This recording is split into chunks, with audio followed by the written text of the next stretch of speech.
प्रभु दीन दयाल हरे। बहुत ही खुशी की बात है, आदरणीय श्री सिन्हा जी के द्वारा श्रीमद् भागवत ज्ञान यज्ञ सप्ताह का ये 15वां वर्ष हम सब के लिए मंगलकारी हो, सबके लिए हर्षोल्लास के साथ ये कार्यक्रम आयोजित हो रहा है। और सबसे खुशी की बात यह है कि अनवरत ये 15वां साल हम सब के लिए मंगलकारी हो, गुरुदेव भगवान की कृपा से, भागवत भगवान की कृपा से। और आने वाले वर्ष में भी जैसा कि हर वर्ष 14 जनवरी से 22 जनवरी तक ये कार्यक्रम आयोजित होता रहा है, आने वाले वर्ष में भी गुरुदेव भगवान का आशीर्वाद प्राप्त हो चुका है। आने वाले वर्ष में भी मकर संक्रांति के पावन पर्व पर यह कार्यक्रम पुनः आयोजित है। आप सभी स्वयं एवं अपने परिजन, अपने प्रेमी जनों को, अपने परिवार के सभी सदस्यों को अभी 5 दिन और है आमंत्रित कर सकते हैं। और सबके पास जैसा कि बताया मैंने, मोबाइल की सुविधा आजकल हर घर में, हर परिवार में है, तो YouTube में भी आप गुरुदेव भगवान के जो भागवत का है उस कथा का आनंद ले सकते हैं घर बैठे भी। लेकिन साक्षात रूप से भगवान के दर्शन करने हो तो उसका आनंद कुछ अलग होता है। इसलिए आइए, भगवान के दर्शन के लिए आप स्वयं आमंत्रित हैं। तो अब गुरुदेव भगवान के मुखारविंद से, उनकी अमृतमयी वाणी से हम कृतार्थ होंगे। इन्हीं शब्दों के साथ वाणी विराम। प्रेम से बोलो वृंदावन बिहारी लाल की जय।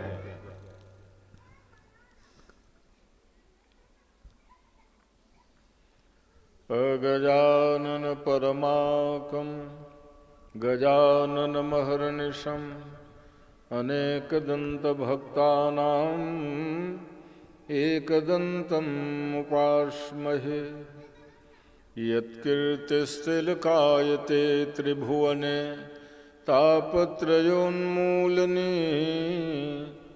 यद्वाक्यामृतजीवनी जनयते स्वान्ते सतां कौतुकम्। यत्पादाब्जरजः प्रसादकणतः कैवल्यमापद्यते। सोऽयं कोऽपि महेश्वरो विजयते श्रीपाणिपात्रो गुरुः। वंशी विभूषितकरान्नवनीरदाभात् पीताम्बरादरुणबिम्बफलाधरोष्ठात्। पूर्णेन्दुसुन्दरमुखाद्दरविन्दनेत्रात् कृष्णात् परं किमपि तत्त्वमहं न जाने। राधाकरावचितपल्लववल्लरीके राधापदाङ्कविलसन्मधुरस्थलीके। राधायशोमुखरमत्तखगावलीके राधाविहारविपिने रमतां मनो मे। नमोऽस्तु रामाय सलक्ष्मणाय देव्यै च तस्यै जनकात्मजायै। नमोऽस्तु रुद्रेन्द्रयमानिलेभ्यो नमोऽस्तु चन्द्रार्कमरुदगणेभ्यः। वन्दे विदेहतनया पदपुण्डरीकम्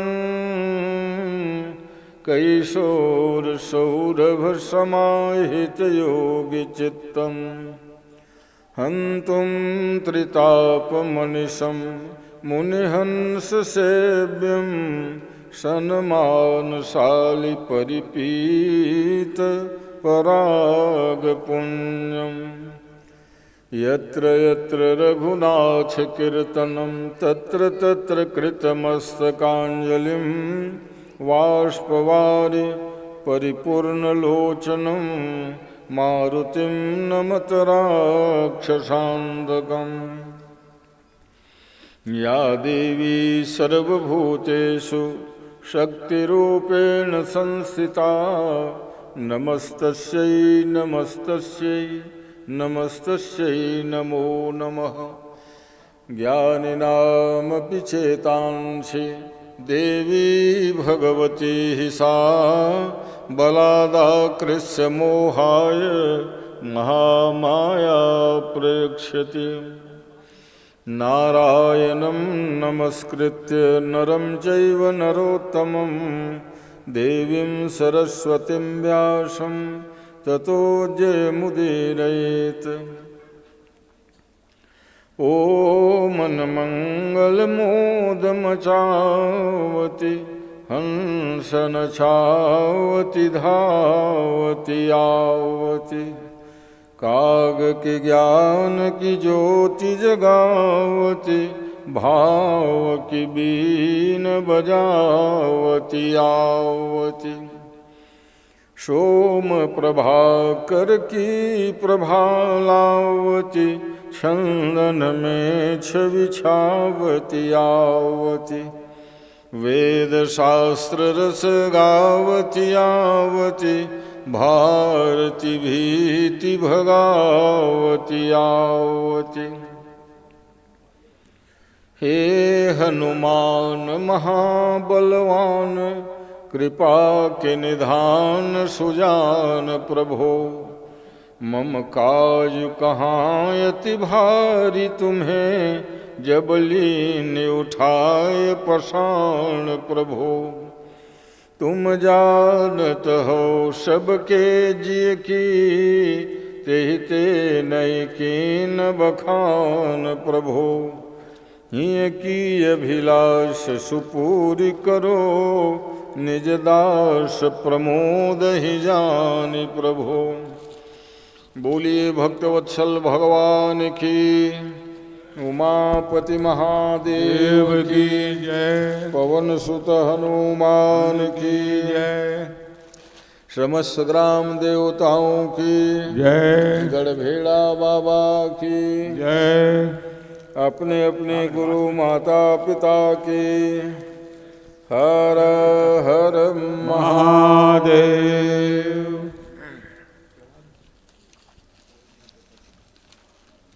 ऐसे आओ, आशीर्वाद की माला पहले लो और फिर सुनो। ले ले वही माला। ऐसा सब लोग थोड़े मिलते हैं।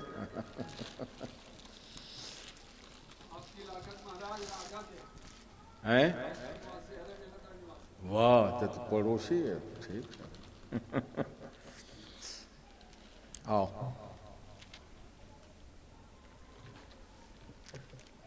फिर कथा।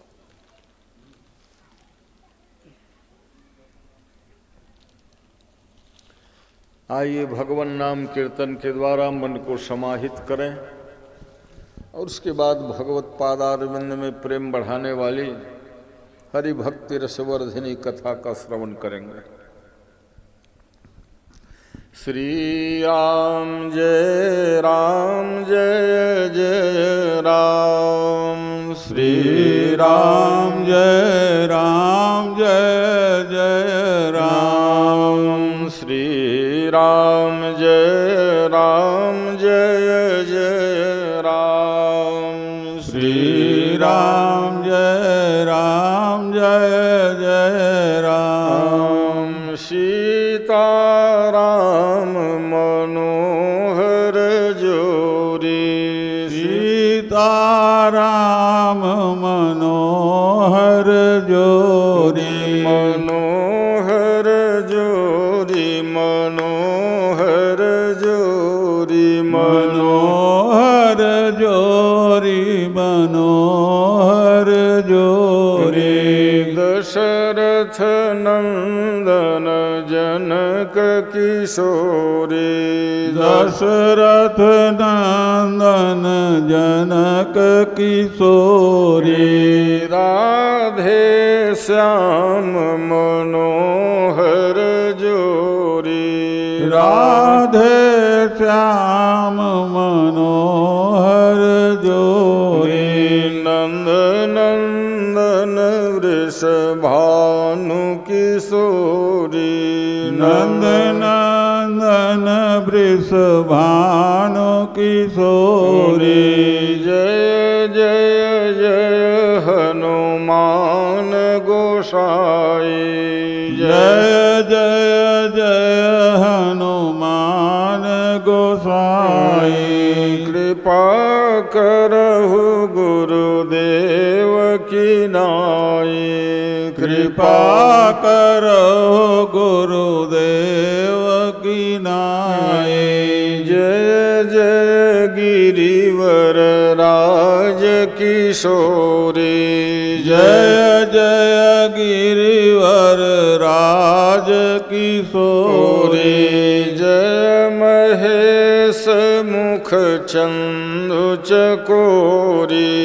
जय महेश मुख चंदु चकोरी बंदऊ गुरुपद पदुम परागा बंदो गुरुपद पदुम परागा सुरुचि सुवास सरस अनुरागा सुरुचि सुवास सरस अनुरागा जनक सुता जग जननी जानकी जनक सुता जग जननी जानकी अतिशय प्रिय करुणा निधान की अतिशय प्रिय करुणा निधान की ताके युग पद कमल मनाओ ताके युग पद कमल मनाओ जासु कृपा निर्मल मति पाओ जासु कृपा निर्मल मति पाओ श्री राम जय जय राम श्री राम जय राम बोलिए भक्तवत्सल भगवान की जय।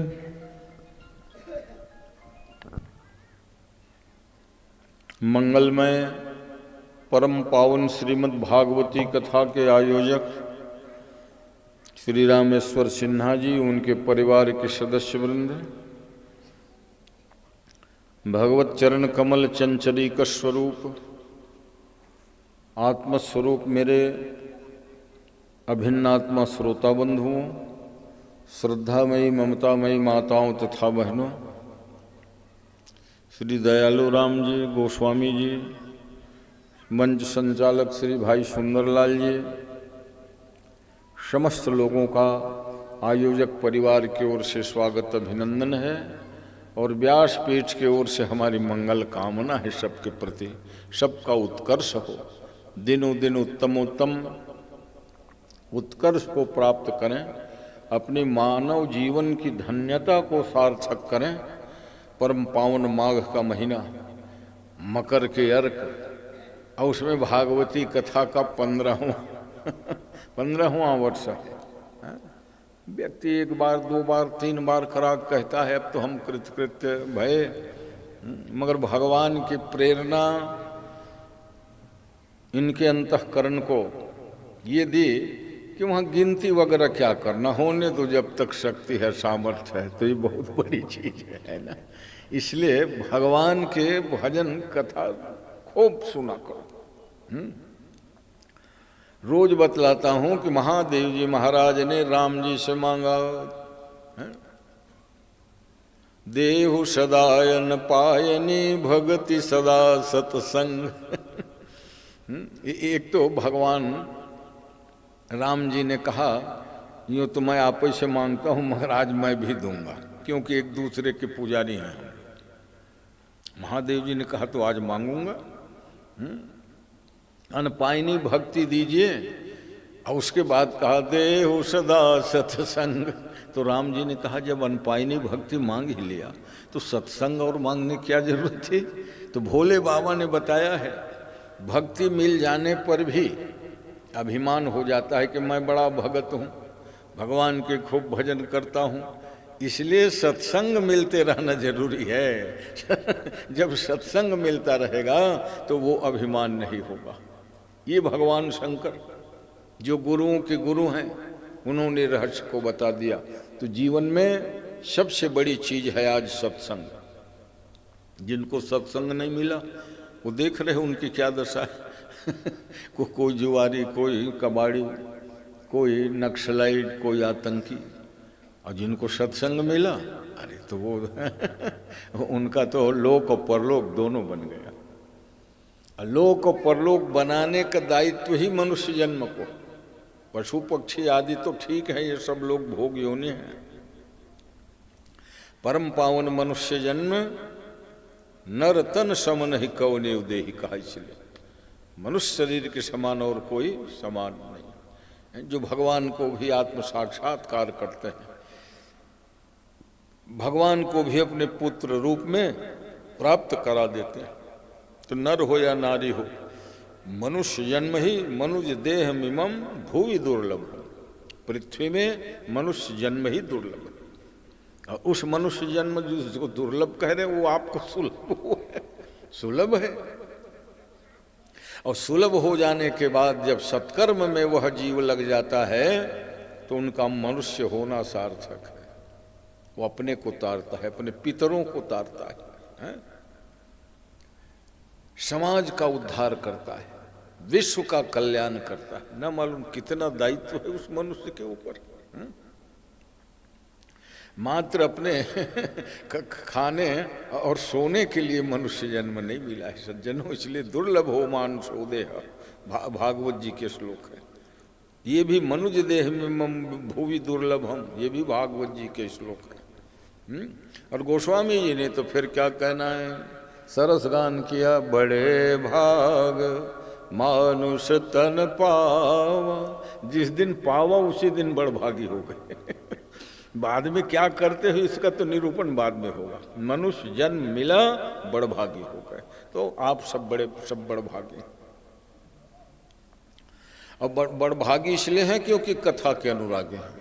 बड़भागी इसलिए भी है कि भगवान के चरणों के अनुरागी हैं। अरे भाई भगवान से किसी प्रकार जुड़े तो बड़भागी हुए, ये परिभाषा है।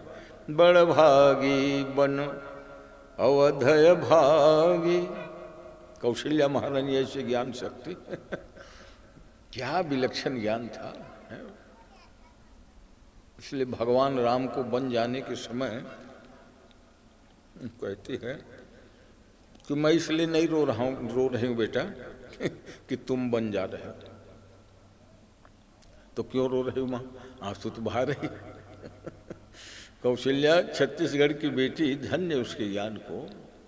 तो इसलिए थोड़ी मैं रो रही हूं कि मेरा बेटा राम बन जा रहा है। तब क्यों रो रही हो? भरत आके पूछेगा कि माँ आपके रहते ये सब अनर्थ हो गया। भरत ही बिसरे पितु मरण, सुनत राम बन गौ। उस दिन मैं भरत को क्या कहूंगी करके रो रही। भरत को कौन संभालेगा? अब समझ लेना। इसीलिए गहबर ही कह कौशिला, मोह भरत कर सोच। चित्रकूट में कौशल्या जी के वचन, मेरे राम जैसे बेटा, सीता जैसे बहू बन जा रही, कोई बात नहीं। धर्म के रक्षा के लिए अगर बेटा बहू बन जाए तो जाने। धर्म की रक्षा के लिए बड़े से बड़े संकट आवे तो मैं सहने को तैयार हूं। मगर भरत हैं, क्योंकि महाराज दशरथ मुझे कहा करते थे कि बार बार मुहि कहे महीपा, जाने हो सदा भरत कुल दीपा। कौशल्या महारानी हमारे कुल के दीपक ना, ठीक है ज्येष्ठ पुत्र हमारे राम जी, जाने सदा भरत कुल दीपा, हमारे कुल के दीपक श्री भरत लाल जी। इसलिए कौशल्या कहती है दीपक को जलते हुए में ही सुरक्षित रखना जरूरी है। इसलिए गहबरी कह कौशिला मोहि भरत कर सोच। और वो पहले कह दिया है, पिता ही वरण करना हिन सोचू ना हिंडर बिगड़े परलोको। मेरा परलोक बनेगा बिगड़ेगा इसकी कोई चिंता नहीं है, हैं? लोग मुझे क्या कहेंगे इसकी भी चिंता नहीं। मेरे को उत्तम भक्त कहेंगे कि निकृष्ट कहेंगे उसकी भी चिंता नहीं। तो सज्जनों, मनुष्य जन्म जब मिलता है ना तो बहुत बड़े दायित्व का निर्वाह करना पड़ता है मनुष्य, बहुत बड़े। ये ऐसा नहीं कि समझ लो परिवार का पालन किया, खेती बाड़ी को चमकाया बनाया, घर द्वार बिल्डिंग कार बंगला सब बनाया, ये तो कर्तव्य है आपका, संसार में आए हो तो करोगे, है ना। मगर जो उत्तम दायित्व जो है आपको कि अपने परिवार को सुसंस्कृत करना, भगवान के चरणों में जोड़ना। और भगवान के चरणों में कब जोड़ेंगे? जब तुम धार्मिक आयोजन करोगे, हैं? बच्चे देखेंगे कि दादाजी जो है भगवान के हैं 2 टाइम पूजा आरती करते हैं, कथा सुनने बैठते हैं 3-3 घंटा, तो उन बच्चों को सिखाना नहीं पड़ता है ना, वो अपने आप सब सीख जाते हैं। इसलिए सनातन धर्म संस्कारों के आधार पर ही टिका हुआ है। शिक्षा तो हो मगर संस्कारित शिक्षा हो। भगवती भागीरथी के पावन तट है और गंगा किनारे बरगद के झाड़ के नीचे सुखदेव जी स्वामी, जो आप्त काम पूर्ण काम अमलात्मा संत हैं, जिनको विकार छू नहीं गया है, ऐसे आप्त काम पूर्ण काम सुखदेव जी राजा परीक्षित सुना रहे हैं। महाराज मनु के विस्तृत वंशों का कल से आप वर्णन सुन रहे हो, क्या सुनना चाहते हो? तो कहा महाराज क्षमा करेंगे, आपने ये कहा कि दिति के गर्भ से हिरण्याक्ष हिरण्यकशिपु हुए पहले दिन कथा में, और हिरण्याक्ष को मारने के लिए भगवान अवतार लेके आते हैं और उस अवतार का नाम बाराह है। पृथ्वी की स्थापना हुई और उसके बाद दूसरे दिन में वो नाम ही नहीं लेना कि एक भाई और था जब हिरण्यकशिपु, वो कहाँ गया? उनका जो है चरित्र सुनाओ। अच्छा देखो, दानवों के चरित्र वगैरह सुनाना अभिप्राय नहीं है, मगर जो दानव दुष्ट होते हुए भी भगवान से संबंधित हो जाते हैं तो उनके चरित्र का भी गान लोगों को करना पड़ता है। भाई जब तक भगवान राम की कथा होगी तब तक रावण के भी नाम चलेगा कि नहीं? कि तुम काट दोगे हैं? रावण के चरित्र वाला हिंसा तुम अलग कर दोगे क्या रामायण से? नहीं ना। तो इसीलिए रावण कहता था कि तौ मैं जाय बैर हठ करी हूं, अब प्रभु सर प्राण तजे भव तगे। अगर वो भगवंत हैं तब तो बैर करूंगा, और बैर करूंगा तो वो मुझे मारेंगे, और जब मारेंगे तो इतिहास में लिखा ही जाएगा कि रावण ने भगवान राम से युद्ध किया, मेरा नाम तो ऐसे ही अमर हो गया, कुछ करूं न करूं है? ऐसा बड़ा बुद्धिमान था ये, बड़ा बुद्धिमान था। मंदोदरी कहे कि ऐसी गलती है आपने क्यों की, जो आज का आज मस्तक धूल धूसरित होकर पड़ा है। अब बताओ, पतिशिर जम्बुक खाही और राम विमुख यह अनुचित न। भाई किसी के पतिदेव मर जाए तो उनकी धर्म पत्नी रोएगी, खटपट भी रहता है ना पति पत्नी में, और पतिदेव मर जाते हैं तो वो भी दहाड़ मार के रोती, भले खटपट रहे। तो तलाक के आवेदन वर्षों से भले लगाई है, जब पतिदेव मर गए तो वो रोएगी, भले सबके सामने बताने के लिए रोए। मगर मंदोदरी वाह, तमाम सब वहाँ दानव राक्षस राम जी सब विद्यमान थे। और डंके की चोट में कह रहे हैं कि अब तव पति सिर जम्बूक खाही, राम विमुख यह अनुचित नाही। उनके माने विलाप में बहुत बड़ी सच्चाई थी। जब मंदोदरी के इस विलाप को सुने देवता लोग आकाश में थे, तो मंदोदरी वचन सुनि काना, कानों में जब देवताओं के पड़ा ये शब्द तो कहा वाह भाई क्या वैदुष्य है इनमें। राम विमुख होने से ये तुम्हारा जो हाल हुआ ना वो कोई अनुचित नहीं। ऐसा अनुचित किए डाले आपने कि राम के विरोध के कारण असहाल तुम्हारा, ऐसा हाल हुआ तुम्हारा कि रहा न को कुल रोवने वाला। अपने कुल में ही रोने वाले नहीं बचाए आपने, क्या किया। खैर वहां की बात बिलक। तो मैं ये कह रहा था, मानव जन्म जब मिलता है ना तो बहुत बड़ा दायित्व होता है, समाज के लिए, देश के लिए, राष्ट्र के लिए, अपने लिए, परिवार के लिए। हाँ, एक दो थोड़े काम है, दायित्व जो है व्यापक होता है।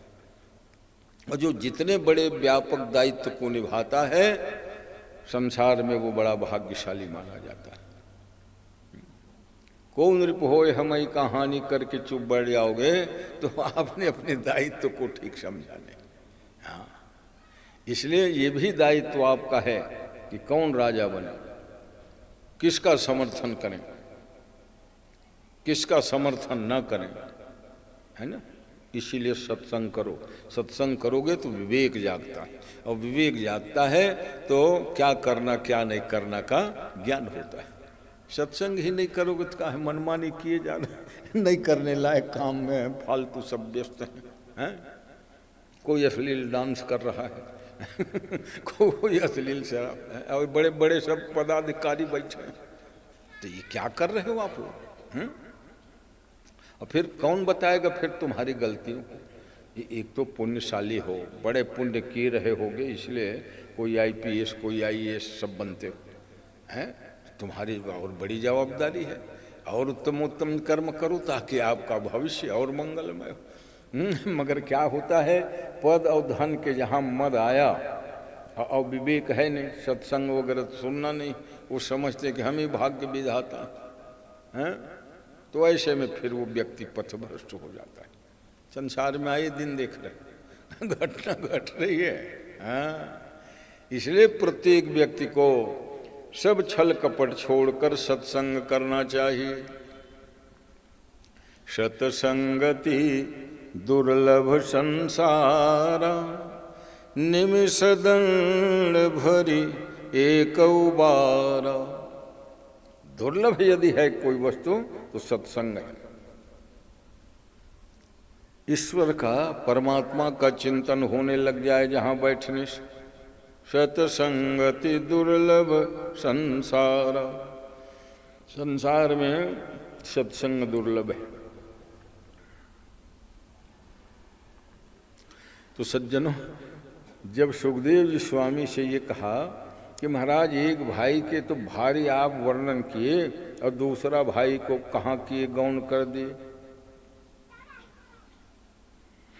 सुखदेव जी बड़े प्रसन्न हुए। कहा सुनो, जो हिरण्यकशिपु जमीन में पर्वत में तपस्या कर रहा था, उनके बारे में आता है कि जब हिरण्याक्ष का वध हो गया और 8 बेटे थे उनके, और एक से एक बलवान पराक्रमी, उन्होंने कहा चाचा हिरण्यकशिपु से, कहा कि चाचा जी अपने भाई के वध का बदला नहीं लोगे क्या। हिरण्यकशिपु लेंगे बेटा, भतीजी लोगों को समझाया, बदला तो लेंगे मगर अभी समय की प्रतीक्षा करो, है ना। उत्तम समय आने के लिए बहुत प्रतीक्षा करनी पड़ती है ना। और जब प्रतीक्षा कर लोगे तो फिर वो शक्ति और सामर्थ्य होता है, हैं? अरे भाई, पांडवों को राज्य पाने के लिए 12 साल एक बार प्रतीक्षा करनी पड़ी, 1 साल अज्ञातवास में प्रतीक्षा करनी पड़ी। धन्य है कुंती माँ, हैं, जो प्रतीक्षा की प्रतिमूर्ति ही मानी गई है। कितनी लंबी प्रतीक्षा कष्ट झेल के करिए, और जब राज गद्दी मिला उनके बेटों को, राजमाता कहलाने लायक हुई, तो भगवान के भजन करूंगे करके हैं अपनी जेठ जेठानी के साथ जंगल चले गए। का हो सुबोध, हम सोचे थे कल आओगे, तुम आज ही आशीर्वाद एक्स्ट्रा खुश रहो। बोलिए भक्तवत्सल भगवान की। आप सब लोगों का स्नेह प्रेम रामेश्वर सिन्हा जी के प्रेममय आह्वान, और हमारे प्रति जो श्रद्धा है वो तो दिखता है 9 दिनों में साकार। कोने कोने से सब लोग आकर के अपने जीवन को धन्य बनाते हैं और हमारा उत्साहवर्धन भी करते हैं, सिन्हा जी को प्रेरणा भी देते हैं। तो ये तो ऐसा है, भगवान की कृपा के बिना ये सब सुलभ नहीं होता। ये भगवत कृपा साध्य है। कोई सोचे पराक्रम साध्य है या धन साध्य है, तो बहुत बड़े धन संपत्ति वाले हैं। जरूरी नहीं, जब भगवत कृपा होती है तो सारी परिस्थितियां अनुकूल हो जाती हैं। भाई जब राइस मिल नहीं बना था रामेश्वर सिन्हा जी का, तो राइस मिल नहीं बना था, तो उसके पहले भी तो 3 बार भागवत कराए थे हैं। 3 साल के बाद में राइस मिल बन गया। आज 12 वर्ष बीत गया है, पता ही नहीं चलता है कि 12 साल पहले से राइस मिल चल रहा है। तो ये भगवान की कृपा है ना। व्यक्ति अपना पुरुषार्थ करे और ईमानदारी से सब में भगवान को देखने लग जाए। किसी को तिरस्कार करना, किसी को फटकारना, गाली देना, ये बुद्धिमानी नहीं है। एक जमाना जरूर रहे कि प्रभावशाली लोग जो है किसी को खरी खोटी सुना देते थे, गाली गलौज कर देते थे। नहीं, ये सब मत करिए क्योंकि भगवान का निवास उनमें भी है, और जब उनका भी सम्मान करोगे ना तो परमात्मा प्रसन्न हो जाएंगे। इसलिए किसी को हे दृष्टि से मत देखो और किसी को कमजोर मत बनाओ। अक्सर क्या होता है मालिकाना हक में अपने अधीनस्थ नौकर चाकरों को मूर्ख हो, तुम बेवकूफ़ हो, सब बिगाड़ दिए, ऐसा आए दिन करते रहते हैं। पढ़े लिखे लोग भी हैं, ज्ञानवान है, फिर भी कहते हैं। तो वो भी सत्संग जब सुनता है कि उनमें भी परमात्मा है, भगवान है, इसलिए उनका अपमान कर रहे हो, मतलब भगवान का अपमान कर रहे हो। उनका अगर प्रेम से सम्मान करोगे, क्यों कि आपके लिए वो समर्पित है। जो कुछ भी अपने जीवन में काम करता है आपके हित के लिए करता है, तो उनको सर्वतोभावेन अपना मानना चाहिए कि नहीं। जैसे आपका बेटा कुछ गलती करता है, बिगाड़ दिया कुछ, तो उनको डांटते नहीं, और बेटा है क्या करो अब बोले। तो वैसे सेवक नौकर चाकरों से गलती हो जाए ना तो कहना चाहिए अपने हैं लो और गलती अपनों से ही होती। तो सज्जनों, सो जानब सत्संग प्रभावो लोकहु वेद न आनो पाऊ। लोक में वेद में भी जो प्राप्त नहीं होता वो सत्संग के द्वारा सुलभ होता है। इसलिए जीवन का लक्ष्य भगति सदा सत्संग, सदा सत्संग मिले, ये महादेव जी ने मांगा है। तो हम आप तो बहुत सामान्य प्राणी हैं, अगर सत्संग मिलता है जीवन में तो समझ लो भाग्योदय हो गया। भागवत जी के महत्वपूर्ण श्लोक है, यूँ तो सभी श्लोक महत्वपूर्ण है सज्जनों। अरे क्या कहना, भागवत तो अमृत है। उस दिन बताया था रामचरितमानस के एक चौपाई महामंत्र है, भागवत के एक श्लोक। भाग्योदयेन बहुजन्म समर्जितेन सत्संगमं च लभते पुरुषो यदा वै। वाह, भाग्योदयेन बहुजन्म, अगर बहुत जन्म के पुण्य के उदय से भाग्योदय हुआ। क्या हुआ भाग्योदय में? सत्संगमं च लभते पुरुषो यदा वै। जिस दिन व्यक्ति को सत्संग मिल गया समझ लो भाग्योदय में राज हो गया। अज्ञान हेतु कृत मोह मदांधकार नाशम विधाय हि तदोदयते विवेक। मनुष्य जन्म की सार्थकता यह है कि विवेक जाग जाए, और जब विवेक जग जाएगा ना तो आप कोई गलती कर ही नहीं सकते। आपके सभी काम सटीक होगा, शास्त्र सम्मत होगा, कल्याणप्रद होगा। तो अपने विवेक को जगाए रखना भाइयों, क्योंकि विवेक जब सुसुप्त होता है ना, तभी अनर्थकारी प्रवृत्तियां सजग होती है। विवेक जगता रहेगा तो तुमको विवेक में ये ज्ञान रहेगा कि ये करना चाहिए, ये नहीं करना चाहिए, मैं क्या करूं, मैं क्या ना करूं। तो सत्संग किस लिए किया जाता है? विवेक को जगाने के लिए। सत्संग का मतलब ये नहीं है कि कितना अधिक भीड़ है, कि कितना जो है विवेक को जगाने के लिए सत्संग है। विवेक जग गया, जीवन धन्य हो गया, आयोजन सफल हो गया, वक्ता श्रोता सबका कल्याण हो गया। सुखदेव जी महाराज ने कहा कि हिरण्यकशिपु समझाए अपने भतीजों को, का प्रतीक्षा करनी चाहिए बेटा। क्यों कि सहसा विदधि तनक क्रियाम अविवेक गुण संपदाम पदम। महाकवि भारवी हो गए हैं। और महाकवि भारवी सिन्हा जी तो संस्कृत के लेक्चरर ही रहे हैं। महाकवि भारवी के ये जो वाक्य है, सहसा विदधि तनक क्रियाम अविवेक गुण संपदाम पदम, सहसा कोई काम नहीं करना चाहिए, क्योंकि उससे आपत्ति में पड़ सकता है। क्योंकि एक राजा थे, धर्म पूर्वक अपनी पत्नी में गर्भ का आधान किया और चले गए। कहा मैं विदेश यात्रा में जा रहा हूं और हो सकता है मैं 15-20 साल में लौटूं, क्योंकि परिस्थितियां ऐसी। ठीक है नाथ आप जाइए। अब वो तो गर्भवती हो चुकी थी उनकी पत्नी जो राजा। बाहर निकल गए, देश विदेश घूमते रहे। जब 18-19 साल के बाद आया तो क्या देखता है कि राजमहल में कोई पुरुष बढ़िया स्वस्थ युवा सो रहा है। पलंग में सोते देखा। उसके मन में ये आया कि हम नहीं थे, रानी ने कुछ गलत कदम उठा लिया, ये कोई परस पुरुष होगा। उठाया तलवार कि इसको मैं मार दूं। वहीं दीवार में लिखा था सहसा विदधि तनक क्रियाम अविवेक गुण संपदाम पदम। राजा के निगाह पर है ठीक है, अगर मारना है तो पूछने के बाद रानी को जगाया। महारानी जगी, स्वागत सत्कार किया। कहा ये कौन है सो रहा है पलंग तेरे बगल में? कहा आपका बेटा है। वो क्यों? वो तो देखा ही नहीं था ना अपने बेटा को, 18-19 साल के बाद आया है। तो इसीलिए महाकवि भारवी के एक एक श्लोक पर 1-1 लाख स्वर्ण मुद्रा दिया था राजा ने। रानी को पूछे कि वाक्य कहाँ से तुमको मिला जो अपनी दीवार में शयन कक्ष में लिखाई हो? कहा महाकवि भारवी हैं, उनके काव्य है, उन्हीं का ये सुभाषित वाक्य। कहा भारवी को बुलवाओ। और भारवी का जो भी उस काव्य में जितने श्लोक उतने लाख स्वर्ण मुद्रा दिया, क्योंकि आज कितना बड़ा अनर्थ हो जाता उसको बचा लिया उस एक वाक्य ने। इसलिए भी सदग्रंथों का अध्याय करो, सत्संग करो, अच्छे लोगों को सुनो।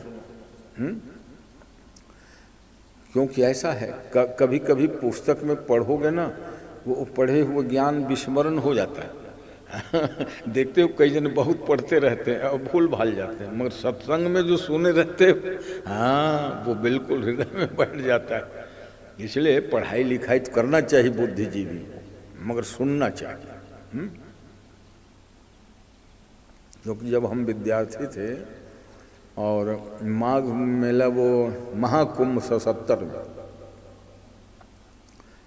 देश विदेश के सारे विद्वान आते थे स्वामी करपात्र जी के धर्म संघ में। तो हमारे बड़े गुरु भाई जो थे यहाँ के ब्रह्मचारी जी, उन्होंने कहा देखो हमारी तबीयत ठीक नहीं है और रात के 12 बजे तक स्वामी करपात्र जी का भाषण होता है, तुम बिल्कुल हमारे जगह मंच में ही बैठे करना और जो जो वहाँ होता है मेरे को सुनाया करना। देखो तो बड़े लोगों को आज्ञा के कारण मैं बराबर कड़ाके की गंगा किनारे ठंड में भी वो सुनता था कि किस विद्वान ने क्या कहा है। तो मोटे मोटे तौर से फिर उनको सुनाता था, कल ये हुआ। बड़े खुश होते थे कि वाह तुम्हारी धारणा शक्ति ठीक है। माने अमुक महापुरुष, और उसमें देश विदेश के भी विद्वान आए थे। रामायण महाभारत काल मीमांसा, रामायण और महाभारत की रचना कब हुई ये विचारणीय प्रश्न था। और सबसे बाद में स्वामी करपात्री जी बोलते थे, ताकि किसी का खंडन किसी का मंडन, वास्तविक बात का निरूपण 12 बज जाए 1 बज जाए, मगर लोग डटे रहते थे साहब। गंगा जी के रेत में बिछावत उछावत भी नहीं रहता था, मगर वाह भाई क्या माने श्रद्धा थी सुनने की। आज तो बहुत बड़ी तैयारी करते हैं, बहुत प्रचार प्रसार होता है। आज भी ऐसा है, भारतीय जनमानस सुनने के लिए सदा लालायित रहा है ना, चाहे पूर्व काल में हो कि अब के काल में भी हो। तो सुखदेव जी महाराज कथा सुनाने लगे, अपनी पत्नी को भी समझाया। हिरण्यकशिपु ने कहा कि देखो तुम चिंता मत करना, मैं जा रहा हूं तपस्या करने, और तपस्या करके आने में 100 साल लगे 50 साल लगे, तुम चिंतित मत होना, बल्कि तुम माँ की सेवा करना, अपने तीनों बच्चों को देखभाल ठीक से करना। उस समय हिरण्यकशिपु के 3 लड़के जन्म ले चुके थे। जब वो तपस्या करने गए समझा के, कहा ठीक है नाथ। मंत्रियों को समझाया,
संसार से कैसे दूर होगा।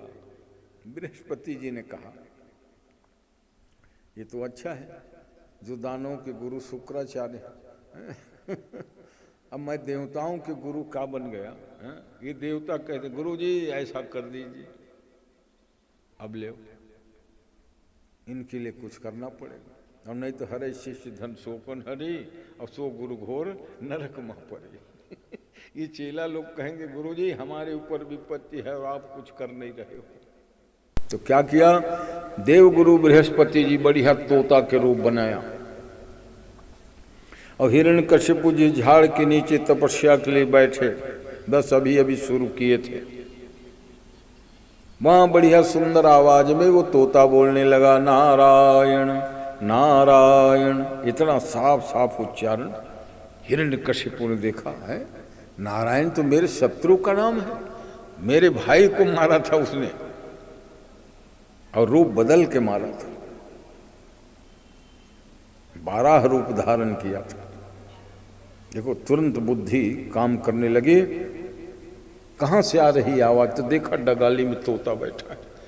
वो तोता को तुरंत हकाला भगाया, फिर अपना माला लेके बैठ गए जप करने। फिर वो तोता आ जाए उड़ के नारायण नारायण, परेशान हो गया। हाँ 10 बार भगाया होगा तोता को, और वो तोता भी मानो वहीं आने के लिए। अंत में कहा आज बेकार है दिन, आज का मुहूर्त ही गलत है। अपना आसन आला माला उठाया और वापस चले आए घर, और सबको बता के आया था मैं 100 साल में आऊँगा, 50 साल लगेगा, घबराना नहीं तुम लोग। और शाम को ही वापस, किसकी हिम्मत जो पूछ सके। मंत्री पुरजन परिजन देख रहे हैं जरूर कि ये हिरण्यकशिपु राजा आ गया लौट के, और सबको चेता बता के गया था मैं 100 साल में आऊँगा। किसी की हिम्मत नहीं हुई पूछने की। क्यों, अगर पूछ भी देते क्यों राजन आप 100 साल में आऊँगा कहे थे, शाम को ही कैसे आ गए, तो उनकी पिटाई होती। तुमको क्या करना है रे, हम कभी आएंगे, ऐसा माने दुष्ट। मगर कयाधु पतिव्रता थी, वो जानती थी कि पतिदेव का स्वभाव भले क्रोधी है, अभिमानी है, अधर्म में प्रवृत्ति है, मगर जो कहता है उसको करके रहता है। जरूर यहाँ कोई बात होगी, अपना निर्णय जल्दी बदलते नहीं हैं। तो कयाधु ने अपने हाथों से बढ़िया भोजन बनाई, रसोई लोगों से कहा जाओ तुम लोग, मैं बता दूंगी आप 100 साल में आऊँगा कहे थे, इसलिए रसोई लोगों को छुट्टी कर दिया। इतना भारी भरकम काहे को मैं बना लेती हूँ 2-4 लोगों के लिए। कयाधु जब भोजन बना के परोसी, गरम गरम ताज़ा भोजन, और जो व्यक्ति के जैसे रुचि वैसे कहीं भोजन बन जाए तब तो क्या कहना है, वाह वाह प्रशंसा करने लग जाते कि नहीं।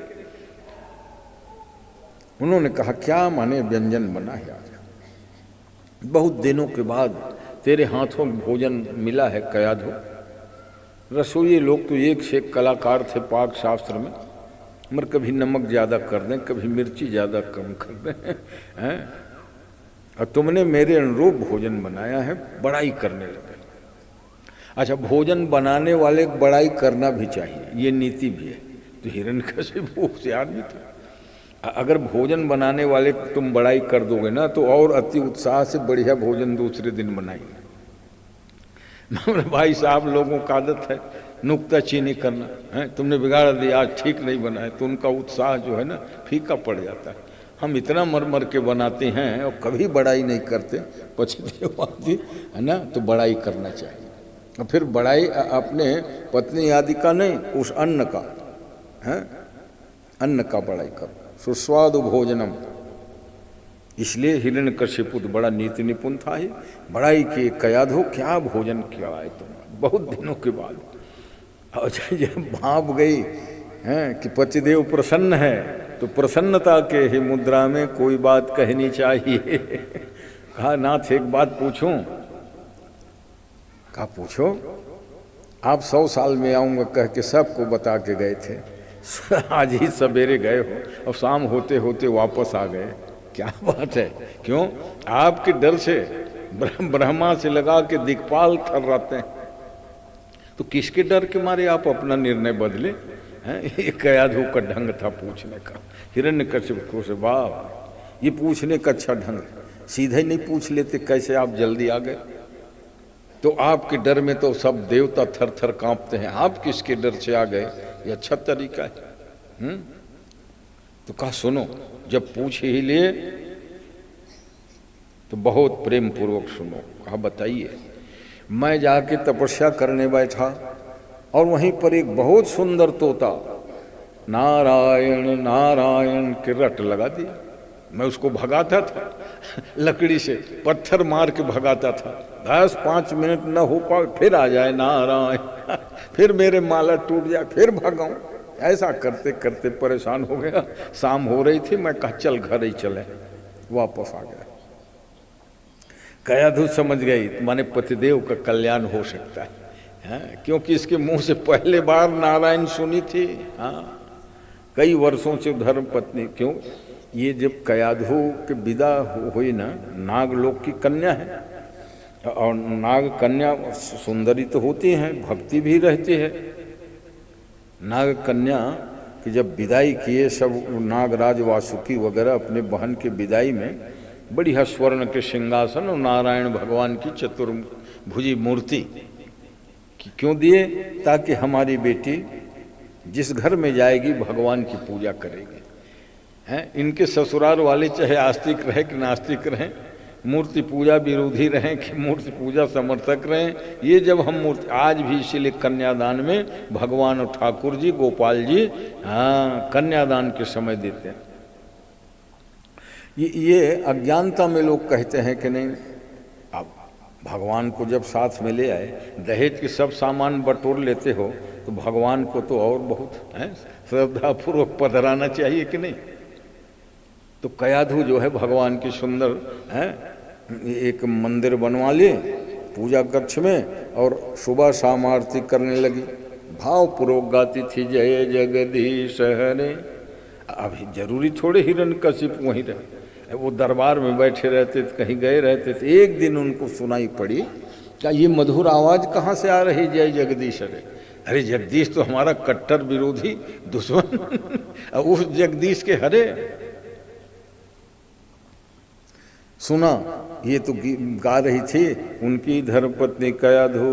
कयाधु दौड़ गया, कहा ए यहाँ जय जगदीश हरे वगैरह नहीं चलेगा, हमारे यहाँ दूसरी आरती होती है। तो कहा आपके यहाँ जो आरती होती है वो वही मैं गा दूँ, आप बताइए किस देवता। नहीं देवता वो तक के तो हम गाते ही नहीं, हम दानव हैं, राक्षस लोग हैं। तुम्हारे ये स्वर्ण मूर्ति जो नारायण की देह है ना मायके वाले, उनको तुम या तो छिपा के रख दो और नहीं तुम्हें समुद्र में फेंक दूंगा। कयाधु कहीं समुद्र में मत फेंकिए, ठीक है मैं छिपा लुका के रख देती हूँ, आपके सामने नहीं गाऊंगी जय जगदीश हरे। तब बड़ा मुश्किल से माने थे।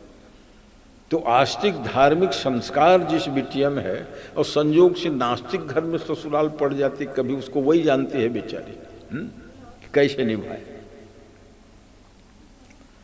भिन्न संप्रदाय में पड़ जाने से मगर वो विदुषी थी, समझ गई कि नारायण का नाम भले ही तोता के बहाने हो मगर नारायण नाम निकला है पतिदेव तो कल्याण हो सकता है। बढ़िया 2 पूड़ी गरम गरम ले जाए, फिर कहा बहुत देर बात हो गई, पूड़ी ठंडी हो गई, लो गरम गरम ले लो। अब फिर पूछती थी महाराज एक बात बताओ, तोता सही में नारायण नारायण कहता था? कहा हाँ बताया ना नारायण नारायण। नहीं ऐसा हो ही नहीं सकता, आप गप मार रहे हो। क्योंकि तोता टर टर कर सकता है, टे टे कर सकता है मरना। अरे मैंने साफ सुना है। क्या सुने हो आप? नारायण नारायण 108 बार जप कराया भोजन करते थे, अष्टोत्तर माला हो गई। और जब भोजन के बाद शयन कक्ष में गए, दोनों दंपति सोने की तैयारी, तो फिर पूछ दे महाराज वो तोता क्या कह रहा था? डगारी वाला नारायण नारायण कह रहा था। कहते हैं भक्त प्रहलाद उसी दिन माँ के गर्भ में आए, गर्भ का दान हुआ। इसलिए गर्भाधान भी उत्तम मुहूर्त में हो तो संतान श्रीमान धीमान उत्पन्न होते हैं। मुहूर्त अगर गलत होता है तो संतान इसीलिए कभी नालायक हो जाते हैं अनेक कारणों में।